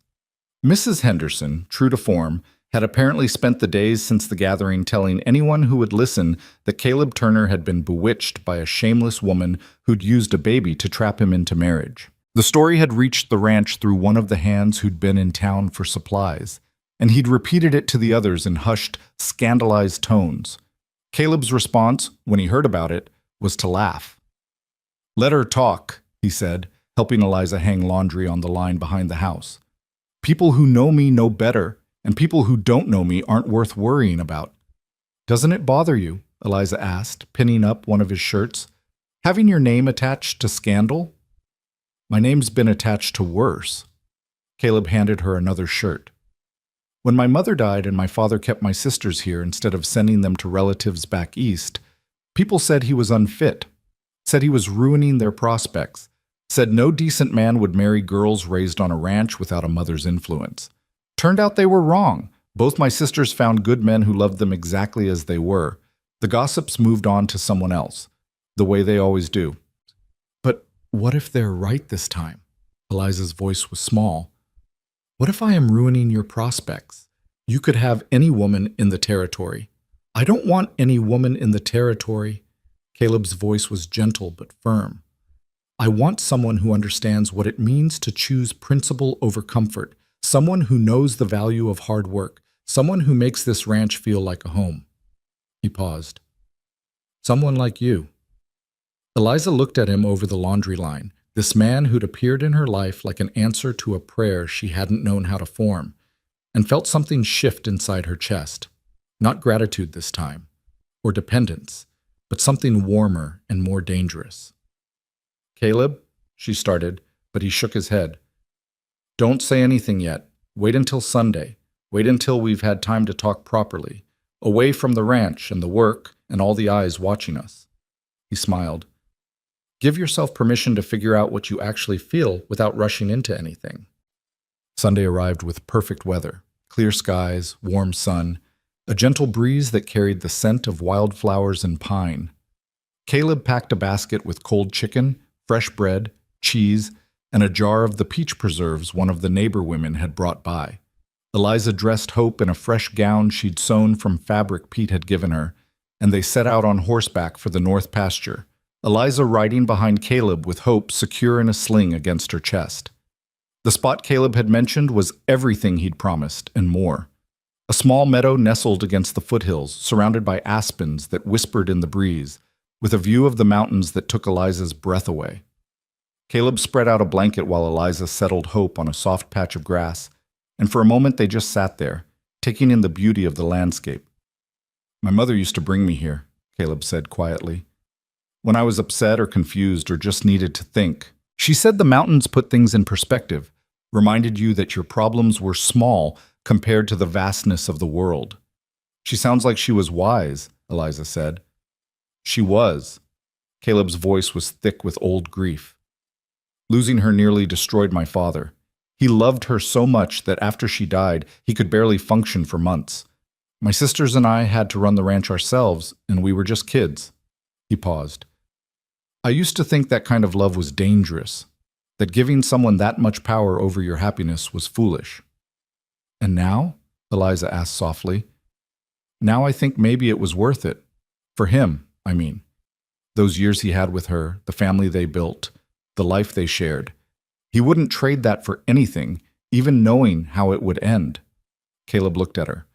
He told me once that the worst day with her was better than the best day without her, that even the grief was worth it because it meant he'd had something worth grieving. Eliza felt tears prick her eyes. That's beautiful and heartbreaking at the same time. Love usually is, I think. Caleb reached out and took her hand, his touch careful, asking permission. Which is why I need to be honest with you about something. Eliza's heart began to pound. What? When I made that announcement at the gathering, I told myself it was just strategy, just a way to protect you from Mrs. Henderson and the gossip. Caleb's thumb traced small circles on the back of her hand. But that wasn't entirely true. The truth is, I've been thinking about asking you to court me for real for over a week now. I just didn't know how to do it without making you feel obligated or pressured. Caleb, let me finish. His eyes were intense, earnest. I know the circumstances aren't ideal. I know we've only known each other a few weeks. I know there are 1,000 reasons why this is complicated and difficult and probably foolish. But Eliza, when I see you with Hope, when I watch you work, when I hear you laugh at something Pete said, or see you standing up to men twice your size with nothing but courage and conviction, I don't just respect you, I'm falling for you. The words hung in the mountain air between them, honest and vulnerable and terrifying. I'm scared, Eliza whispered. I'm scared that I don't know my own heart.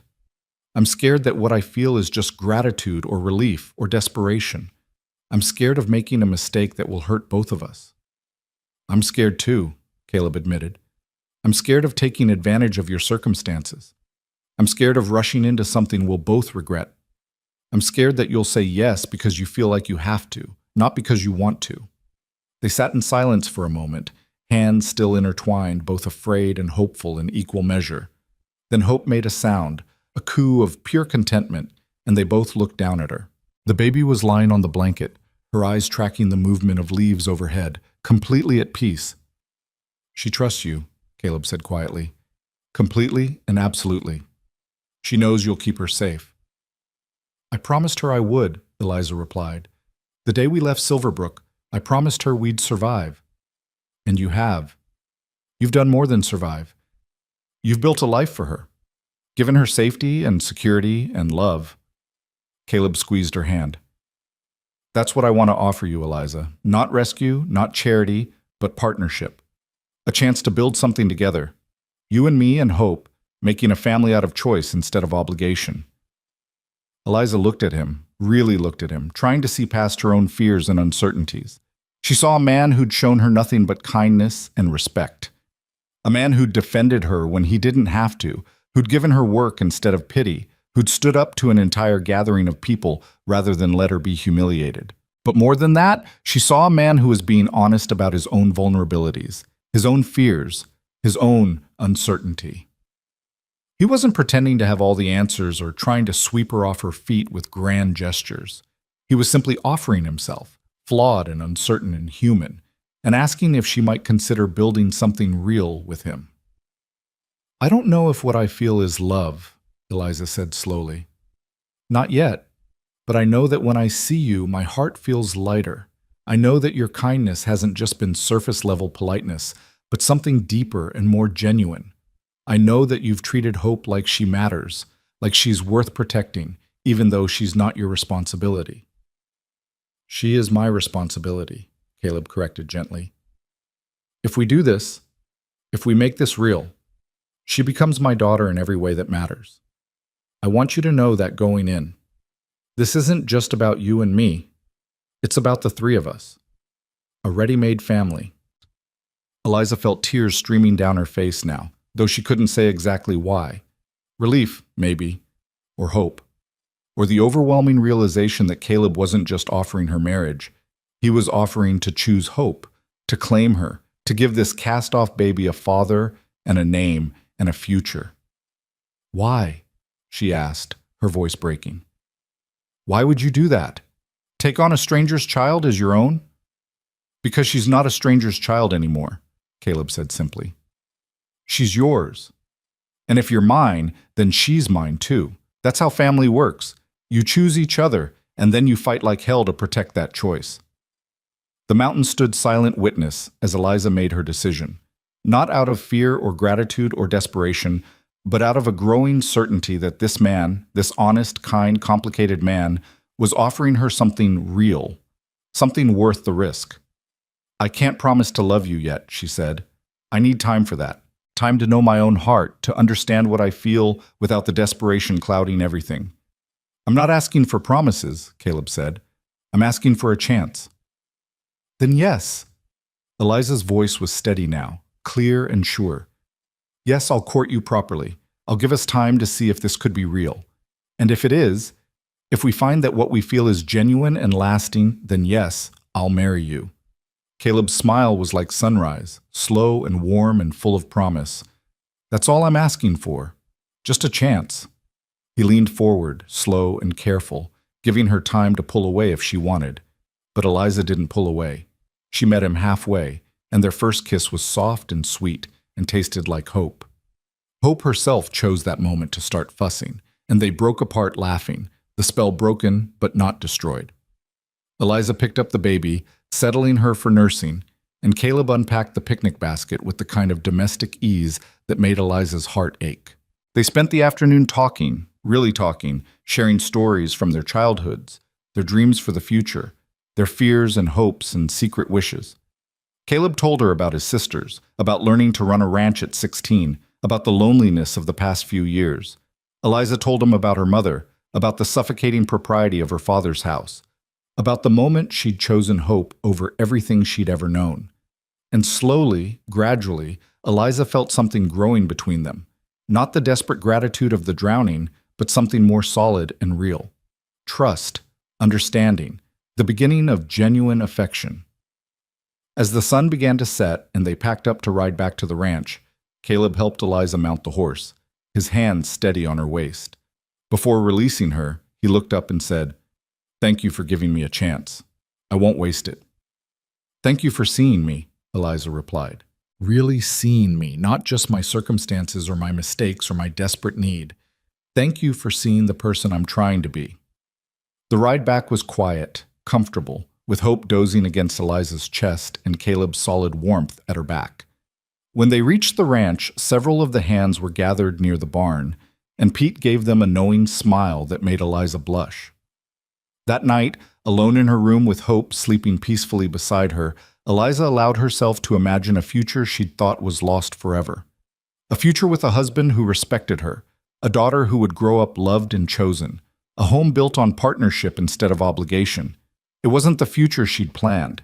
It wasn't the fairy tale she'd dreamed of as a girl in her father's house, all propriety and perfect manners and society's approval.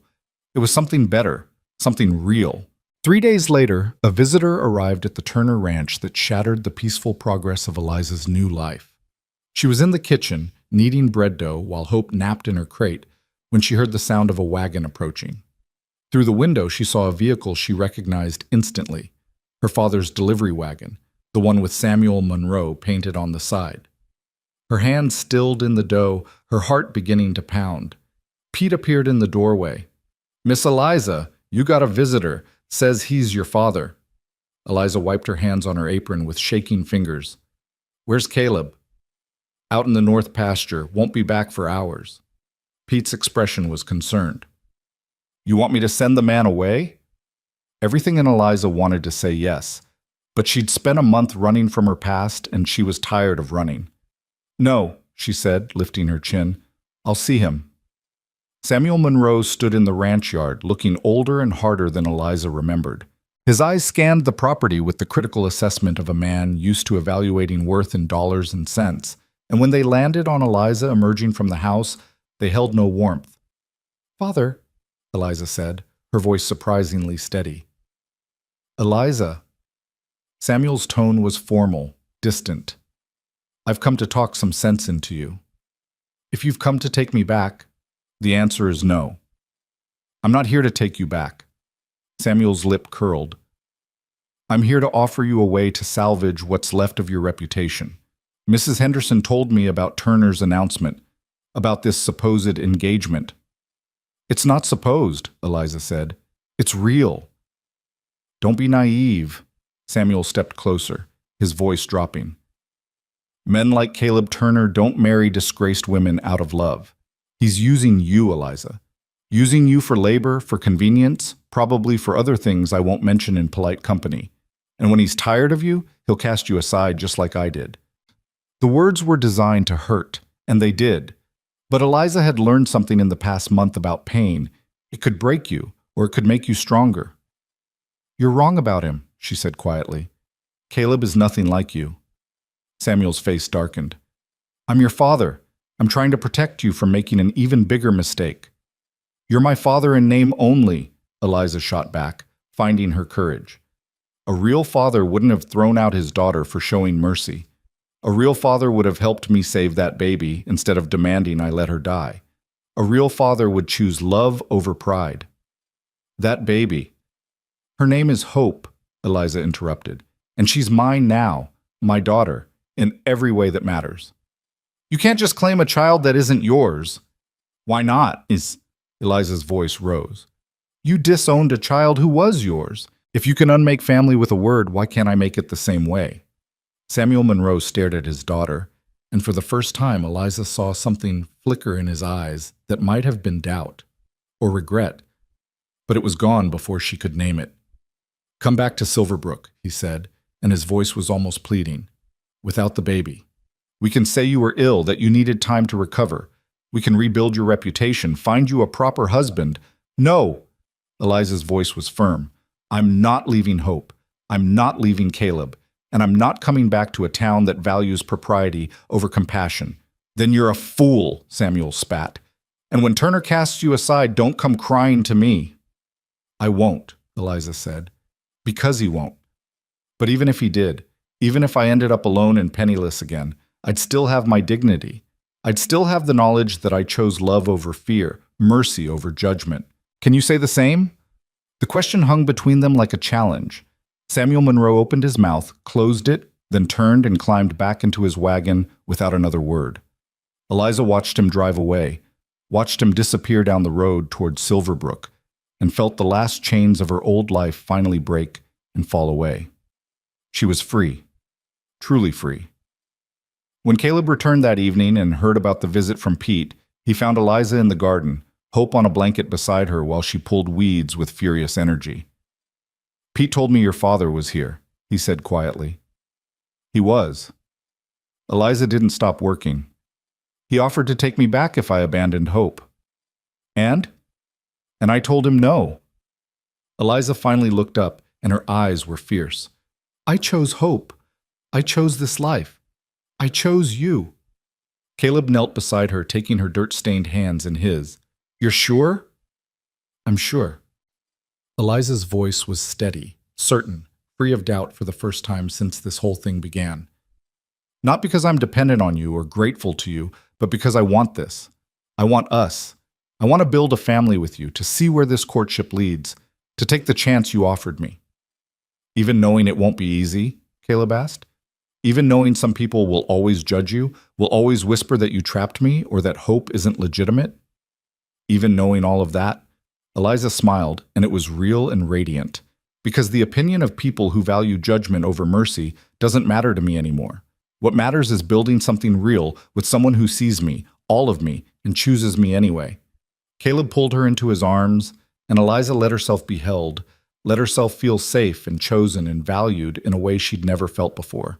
On the blanket beside them, Hope gurgled happily, reaching for the sunlight filtering through the garden plants, completely unaware that her future had just been secured by two people choosing each other, choosing her, choosing to build a family out of compassion instead of obligation. The mountains stood silent in the distance, eternal witnesses to human courage and human choice. And in their shadow, a new family took root and prepared to grow. The weeks following Samuel Monroe's visit brought a subtle shift to life at the Turner Ranch. Eliza had expected to feel relief after turning her father away, but instead she found herself grappling with an unexpected grief. She mourned not the relationship she'd lost, that had been cold and conditional long before she'd left Silverbrook, but the relationship she'd never had.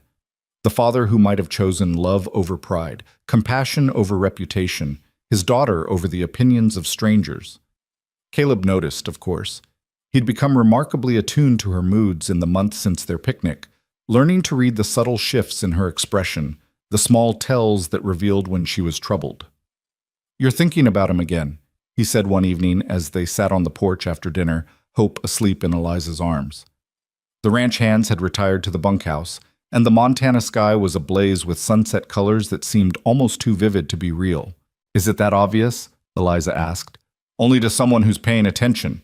Caleb rocked slowly in his chair, his eyes on the horizon. "You want to talk about it?" Eliza was quiet for a moment, organizing her thoughts. One of the things she'd come to value most about Caleb was his patience. He never pushed, never demanded, just offered space for her to work through her feelings at her own pace. "I thought I'd be angry," she said finally. "Or relieved. But mostly I just feel sad. Sad that he couldn't see past his own pride to the daughter standing right in front of him. Sad that he'd rather lose me completely than accept that I made a different choice than the one he wanted." "Some people can't separate love from control," Caleb said quietly. "They think if they're not dictating every decision, they're not fulfilling their role. My father was like that for a while after my mother died. Tried to manage every aspect of our lives because he thought that's what keeping us safe meant. It took my oldest sister running off to Denver before he realized he was pushing us away instead of protecting us." "What changed?" "She came back," Caleb said with a small smile. "Showed up 6 months later with a husband we'd never met and told my father he could either accept her choice or lose her forever. He chose acceptance. Wasn't easy for him. And he still struggles with not trying to control everything, but he learned that sometimes love means letting go." "Do you think my father will ever learn that?" Eliza asked, though she already knew the answer. "I don't know," Caleb said honestly. "Some people do, some don't. But here's what I do know. You can't wait for him to change before you allow yourself to move forward. You can't put your happiness on hold hoping he'll come around." "I'm not," Eliza protested, then paused. "Am I?" Caleb reached over and took her free hand, his thumb tracing circles on her palm in a gesture that had become familiar and comforting. I think part of you is still waiting for permission that you don't need and won't get. Permission to be happy, to build a new life, to let yourself love and be loved without guilt. The word struck something deep inside Eliza's chest. "You're right," she whispered. "I've been so focused on proving I made the right choice that I haven't actually let myself enjoy the life I chose." "So start enjoying it," Caleb said simply.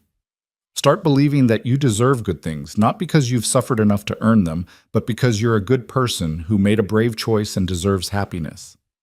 Eliza looked down at Hope, whose face was peaceful in sleep, then up at Caleb, whose expression was open and honest and full of a quiet affection that made her heart ache in the best possible way. "I think I'm falling in love with you," she said, the words escaping before she could think better of them. Caleb's hand tightened on hers. "You think?" "I know," Eliza corrected, finding her courage. "I know I'm falling in love with you, and it terrifies me, but it also feels right in a way nothing else has in a very long time." "Can I tell you something?" Caleb's voice was rough with emotion. "I stopped falling weeks ago. I'm already there, Eliza. Completely, utterly in love with you, and this little girl, and the life we're building together." Eliza felt tears stream down her face, but they were good tears, healing tears, the kind that washed away old pain and made room for new joy. "Then I think we should set a date." "A date?" Caleb's eyes widened. "For the wedding." Eliza smiled through her tears. "Unless you've changed your mind about wanting to marry me?" "Not a chance." Caleb stood and pulled her gently to her feet, careful of Hope sleeping between them. "I'd marry you tomorrow if you'd have me." "Let's give it a month," Eliza said. "Give people time to get used to the idea. Give us time to plan something small but meaningful. And give me time to make a proper dress." "A month," Caleb agreed, "though I'd wait a year if that's what you needed." "A month is perfect." Eliza leaned forward and kissed him, soft and sweet, a promise of the future they were choosing together. The next 4 weeks were a whirlwind of preparation and growing anticipation. Word spread quickly through the territory that Caleb Turner and Eliza Monroe were actually going through with the wedding, and the response was mixed but ultimately favorable. The neighboring ranchers, who'd seen Eliza's work ethic and character firsthand, were supportive. Their wives, won over by her cooking at various gatherings and her obvious devotion to Hope, began including her in their social circles. Even some of the people from Silverbrook who'd initially shunned her began to soften, recognizing that perhaps they'd been too quick to judge. But not everyone approved. Mrs. Henderson continued her campaign of disapproval, and a handful of the more rigidly proper families made it clear they wanted nothing to do with a woman who'd disgraced herself. Eliza learned to hold her head high and ignore the whispers, learned to value the opinions of people who actually knew her over those who only knew rumors. Hope was thriving, growing stronger and more alert every day. At 3 months old, she'd begun smiling regularly, her face lighting up whenever Eliza or Caleb came into view. The ranch hands had taken to calling her Little Hope and competed for her attention, hardened cowboys turning to mush at the sight of her toothless grins. Pete, in particular, had become a devoted guardian. "She reminds me of my youngest," he told Eliza one afternoon while watching Hope play with her toes. "Same spirit, same determination. That little girl's going to be something special." "She already is," Eliza had replied, her heart full. The wedding dress came together slowly, sewn in stolen hours between cooking and cleaning and caring for Hope. It wasn't fancy. Eliza had neither the money nor the desire for elaborate lace and beading, but it was beautiful in its simplicity. Soft ivory cotton with a fitted bodice and full skirt, embroidered at the hem with a delicate pattern of wildflowers that one of the neighbor women had taught her. "You look beautiful," Caleb told her 3 days before the wedding, catching a glimpse of her trying on the nearly finished dress. "Hope's a lucky girl to have such a lovely mother." "Hope's the one who brought us together," Eliza said, adjusting the waist seam. "I like to think she knew what she was doing from the start." "A matchmaking infant," Caleb teased. "That's a new one." They decided to hold the wedding at the ranch, with Pastor Williams officiating despite his initial discomfort with the circumstances. Caleb had made it clear that the pastor could either perform the ceremony or explain to his congregation why he'd refused to bless a union built on compassion and mutual respect. The pastor had chosen the former. The morning of the wedding dawned clear and golden, the kind of perfect autumn day that Montana specialized in. Eliza woke early, her stomach a tangle of nerves and excitement, and found Hope already awake, cooing softly in her crate. "Good morning, sweet girl," Eliza whispered, lifting the baby into her arms. "Today's a big day. Today you're getting a father who's going to love you and protect you and teach you to ride horses and probably spoil you terribly." Hope responded by grabbing a handful of Eliza's hair and pulling enthusiastically. "I'll take that as approval," Eliza laughed. The ceremony was set for mid-afternoon, giving Eliza time to prepare breakfast for the hands, put the finishing touches on the wedding meal, and get herself and Hope ready. Several of the neighbor women arrived early to help, bustling around the kitchen with casseroles and pies, offering advice and encouragement in equal measure. "I knew from the moment I saw you that you were perfect for Caleb," Mrs. Patterson from the neighboring Double Creek Ranch told Eliza as she helped her into the wedding dress. "He needed someone with backbone, someone who wouldn't just go along with whatever he said. My Harold's the same way. They're better men when they have strong women beside them." "I don't know about strong," Eliza demurred, struggling with the tiny buttons at her wrist. "Nonsense. You walked away from everything you knew to save a baby's life, then survived alone for weeks with nothing but determination and grit. If that's not strength, I don't know what is." Mrs. Patterson finished the last button and stepped back. "There. Absolutely lovely." Eliza looked at herself in the small mirror above her dresser and barely recognized the woman staring back. She looked happy, healthy, hopeful. So different from the gaunt, terrified girl who'd stumbled into this ranch 2 months ago. "Thank you," she told Mrs. Patterson, "for everything, for being kind when others weren't, for giving me a chance." "Oh, honey, you earned every bit of kindness you got." Mrs. Patterson's eyes were suspiciously bright. "Now let's get you married before that groom of yours wears a hole in the porch from pacing." The ceremony took place in the garden behind the main house, where Eliza had spent so many hours pulling weeds and planning for a future she'd barely dared to hope for. Chairs had been arranged in neat rows, and the turnout was better than Eliza had expected. At least 30 people, including most of the ranch hands, several neighboring families, and even a few faces from Silverbrook who'd apparently decided that supporting the wedding was worth risking Mrs. Henderson's disapproval.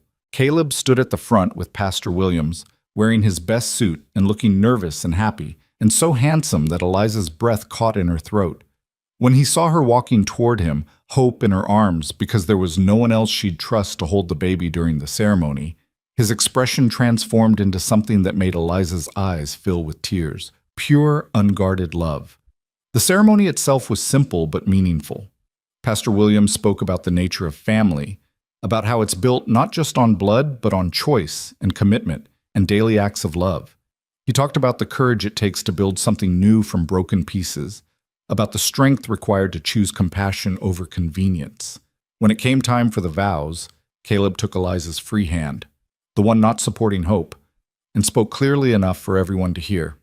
"Eliza, I promise to honor you, respect you, and stand beside you in whatever comes. I promise to be a father to Hope in every way that matters, to love her as my own, to protect her and guide her and give her every opportunity to become the remarkable woman I know she'll be. I promise to build a home with you founded on honesty and partnership, where we make decisions together and face challenges as a team. I promise to see you, really see you, for the rest of my life." Eliza was crying now, but she managed to speak her own vows through the tears. "Caleb, I promise to be your partner, your equal, your companion in building the life we've dreamed of. I promise to work beside you, to support you, to challenge you when you need challenging and comfort you when you need comfort. I promise to trust you with Hope's future, to welcome you as her father, to build a family with you based on choice and love instead of obligation.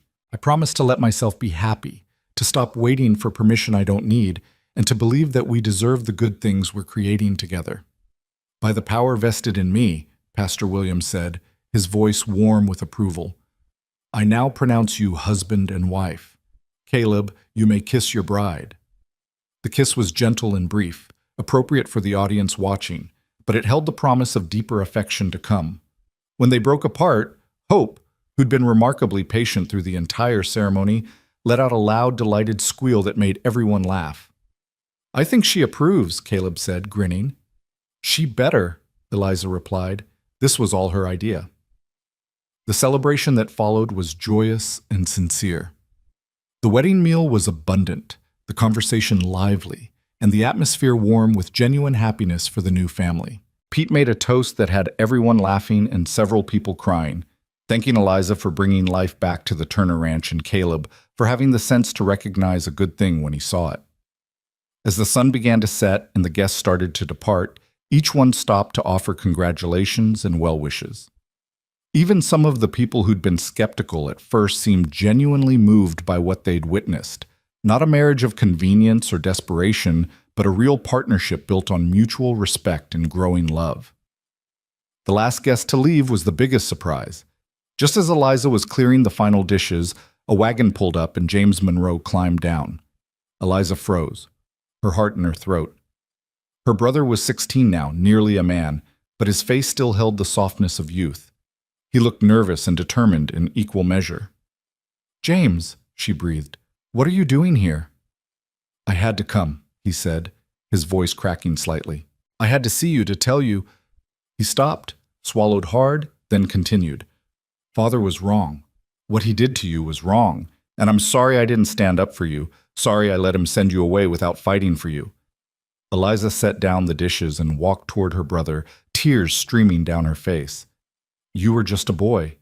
It wasn't your responsibility to fight my battles." "Maybe not, but I should have tried." James pulled something from his coat pocket, a small wooden box. "This was Mother's. Father won't miss it, and I thought you should have it for your daughter." Eliza opened the box with shaking hands. Inside was their mother's cameo brooch, the one she'd worn every Sunday, the one Eliza had loved as a child. "James," she whispered, "I can't take this. If Father finds out—" "Let him find out." James's voice was fierce now, reminding Eliza of herself. "I'm not going to be like him, Lizzie. I'm not going to value reputation over people or pride over family. When I have a family of my own, someday I'm going to choose them. Every time. The way you chose Hope." Eliza pulled her brother into a fierce hug, and for a long moment they just held each other, bridging the gap that Samuel Monroe had tried to create between them. "Does Thomas know you're here?" Eliza asked when they finally pulled apart. "He wanted to come, but he's too young. Father watches him too closely." James wiped his eyes roughly. "But he sends his love. And he made me promise to tell you that he misses you, and he thinks Hope is lucky to have you as a mother." "Tell him I miss him too," Eliza said. "And tell him that when he's older, when he can make his own choices, he'll always have a place here with us." "I will." James looked past her to where Caleb stood on the porch with Hope, giving them privacy but staying close enough to offer support if needed. "Is he good to you?" "Better than good," Eliza said. "He's kind and honest, and he sees me as a partner, not a possession. He's everything Father isn't." James nodded, satisfied. "Then I'm glad for you, Lizzie. Truly glad." He climbed back into the wagon, then paused. "I'll visit when I can. Secretly, probably, but I'll find ways. You're my sister, and I'm not losing you just because Father's a stubborn fool." Eliza watched her brother drive away, the cameo clutched in her hand, and felt another piece of her past settle into place. Not forgotten, not erased, but integrated into the new life she was building. Caleb came down from the porch and wrapped his arms around her from behind, Hope nestled between them. "You all right?" "Better than all right," Eliza said, leaning back against his solid warmth. "I have you, I have Hope, and I haven't completely lost my brothers. That's more than I ever dared hope for 2 months ago." "We should go inside," Caleb said softly. "Put Hope to bed. Start our first night as a family." Their first night as husband and wife was gentle and unhurried, a natural extension of the partnership they'd been building for weeks. After putting Hope down in the new crib Caleb had built, larger than the wooden crate, with careful attention to every detail, they lay together in Caleb's bed, now their bed, and talked until the stars wheeled overhead. "What do you want for our future?" Caleb asked, his fingers tracing lazy patterns on Eliza's arm. "Really want, not what you think you should want." Eliza thought about it, allowing herself to dream without the weight of fear or limitation. I want Hope to grow up knowing she's loved unconditionally. I want more children, if we're blessed with them. A house full of laughter and chaos and love. I want to build something lasting here, something that reflects our values. And I want to always remember what it felt like to have nothing, so we never take for granted what we have." "That sounds perfect," Caleb said. "Though I should warn you, Pete's already planning to teach Hope to ride the minute she can walk, and the men are taking bets on whose daughter she'll be, gentle like you or stubborn like me." "She can be both," Eliza said, smiling. "The best parts of both of us, plus all her own unique qualities we haven't discovered yet." "I can't wait to see who she becomes," Caleb said softly. "Can't wait to see our family grow, to watch our children run through these fields, to grow old with you and look back on a life well lived." Eliza turned in his arms to face him, her heart so full it ached. "Thank you for choosing us, for seeing past the scandal and the judgment to the real people underneath, for giving Hope a father and me a partner and both of us a future worth fighting for." "Thank you for letting me," Caleb replied, kissing her forehead. "For taking the risk, for trusting me, for building this with me." "You're the bravest person I've ever known, Eliza Turner." Eliza Turner. The name still felt strange and new and wonderful. She was no longer Eliza Monroe, daughter of Samuel, defined by her father's approval or disapproval. She was Eliza Turner, wife of Caleb, mother to Hope, a woman who'd chosen her own path and built her own family from the rubble of rejection.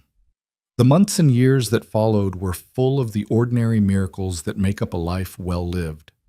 Hope took her first steps at 11 months, wobbling across the kitchen floor into Caleb's waiting arms while Eliza applauded and cried happy tears. She spoke her first word at 13 months, "Papa," and Caleb had to excuse himself to the barn because his eyes were suspiciously wet. True to Pete's prediction, Hope learned to ride almost before she could run, sitting in front of Caleb on his big bay gelding and shrieking with delight. She had Eliza's dark hair and Caleb's blue eyes, a genetic coincidence that made people assume she was his by blood, and a personality all her own, fierce and loving, stubborn and sweet, brave enough to try anything and wise enough to ask for help when she needed it. When Hope was 2, Eliza gave birth to a son they named Samuel James. Samuel for the grandfather who'd rejected them, but whom Eliza had found a way to forgive. James for the brother who'd chosen love over fear. The baby was colicky and demanding, keeping them up for months, but Caleb walked the floors with him just as readily as Eliza did, never once suggesting that infant care was solely her responsibility. Hope adored her baby brother from the first moment, insisting on helping with everything from diaper changes to feeding time. "My baby," she'd announce proudly to anyone who would listen, and Eliza and Caleb would exchange amused glances over her head. 2 years after Samuel came Lily, then 3 years after that came twin boys Marcus and Matthew. The Turner house became exactly what Eliza had dreamed of, full of laughter and noise and the organized chaos of a large, loving family. The ranch prospered under Caleb's management and Eliza's careful household economy. They added more land, hired more hands, built a larger house to accommodate their growing family. But they never forgot what it felt like to have nothing, and they never forgot the kindness that had saved them when they needed it most. When families fell on hard times, the Turner Ranch was there with work and fair wages. When women found themselves in impossible situations, Eliza offered help without judgment. When children needed homes, the Turners opened their doors. Over the years, they took in 3 more orphans, giving them the same choice and love they'd given Hope. You're building an empire of cast-offs, Pete teased Eliza one afternoon, watching their ever-expanding brood play in the yard. "I'm building a family," Eliza corrected, bouncing baby Marcus on her hip while keeping an eye on the older children. "That's all. Just a family." But it was more than just a family. It was a testament to the power of choosing love over fear, compassion over judgment, mercy over pride. It was proof that the worst moments of your life could become the foundation for something beautiful if you had the courage to rebuild. Samuel Monroe never reconciled with his daughter, but James visited regularly once he came of age and eventually brought his own wife and children to meet their Aunt Eliza. Thomas followed suit a few years later, defying their father's wishes to maintain a relationship with his sister. Samuel died alone and bitter, having chosen pride over the possibility of redemption, and Eliza mourned not the man he was, but the father he might have been. Mrs. Henderson continued her campaign of disapproval until her death, but her opinion had long since ceased to matter to anyone who actually knew the Turners. The other families in the territory saw the truth that Eliza and Caleb had built something rare and precious, a marriage based on genuine partnership and mutual respect, a family forged by choice rather than obligation. On Hope's 18th birthday, Eliza sat her down for a conversation they'd been building toward for years. Hope was a young woman now, beautiful and confident and strong, preparing to head to Denver for Teachers College despite several suitors already vying for her attention. "I need to tell you something," Eliza said, her heart pounding. "Something about where you came from." Hope smiled gently. "Mama, I've known for years that Papa isn't my father by blood. It's not exactly a secret when you look nothing like your siblings." Eliza's breath caught. "You knew? Why didn't you say anything?" "Because it doesn't matter." Hope took her mother's hands. "Blood doesn't make a family, Mama. Love does. Choice does. Papa chose to be my father from the moment you married him, and he's never once treated me as anything less than his beloved daughter. That's what matters." "Your birth mother," Eliza continued, needing Hope to know the full story, "died saving you. She used her last strength to get you to safety, to give you a chance at life. I don't know who she was or where she came from, but I know she loved you enough to make sure you survived." "And you loved me enough to sacrifice everything to keep me alive," Hope said softly. "Two mothers who chose me, who fought for me. I'm the luckiest girl in the world." Eliza pulled her daughter, her first daughter, her brave, beautiful Hope, into a fierce embrace and felt the last piece of her past finally heal. The choice she'd made that rainy April morning had cost her everything she'd known, but it had given her everything that mattered. Years later, when Eliza was gray-haired and watching her grandchildren play in the same yard where her own children had played, Caleb sat beside her on the porch and took her hand. "Do you ever regret it?" he asked. "Choosing Hope that day, walking away from everything you knew?" Eliza looked out at the sprawling ranch, at the house full of love and laughter, at the family they'd built from broken pieces and brave choices. She thought about the woman she'd been, young and scared and desperate, and the woman she'd become, strong and confident and surrounded by love. "Not for a single moment," she said. "That was the day my real life began, the day I learned that the family you choose is just as powerful as the family you're born into, maybe more so." "She was cast out for nursing a stranger's child," Caleb quoted softly, a wry smile on his weathered face. "But the cowboy said, 'That's exactly the kind of woman I want.'"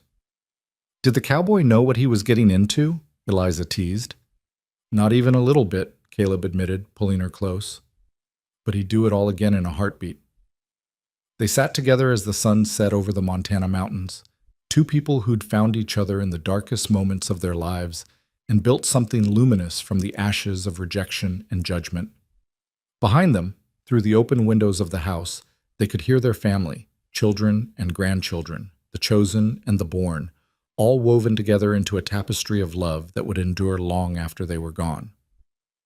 Eliza Monroe Turner had been cast out for showing mercy to a dying woman and her child. She'd been judged, condemned, and exiled for choosing compassion over obedience. But in that single act of defiance, she'd found her true family. She'd discovered her real strength. She'd built a legacy that would echo through generations, not of shame and scandal, but of courage and choice and the transformative power of unconditional love. And that, she thought, as Caleb's arm tightened around her shoulders and Hope's laughter drifted from the kitchen where she was helping with dinner, was worth every hardship, every judgment, every moment of fear and uncertainty. Because family, real family, isn't about blood or propriety or society's approval. It's about the people who choose you when they don't have to. It's about the love you build with intention and protect with everything you have. It's about looking at a helpless infant and saying, "I will fight for you, even when it costs you everything." It's about a cowboy who sees a woman nursing a stranger's child and thinks not disgrace, but exactly the kind of woman I want. And it's about two people and a baby building something beautiful from nothing, proving that sometimes the best families are the ones we choose for ourselves. The Turner Ranch stood solid against the Montana sky, a testament to courage and compassion, to love, chosen over fear, to the remarkable truth that sometimes being cast out is the first step toward being truly found. And in the gathering dusk, surrounded by the family she'd built from broken pieces and brave choices, Eliza Turner smiled and knew that every sacrifice had been worth it. Every single one.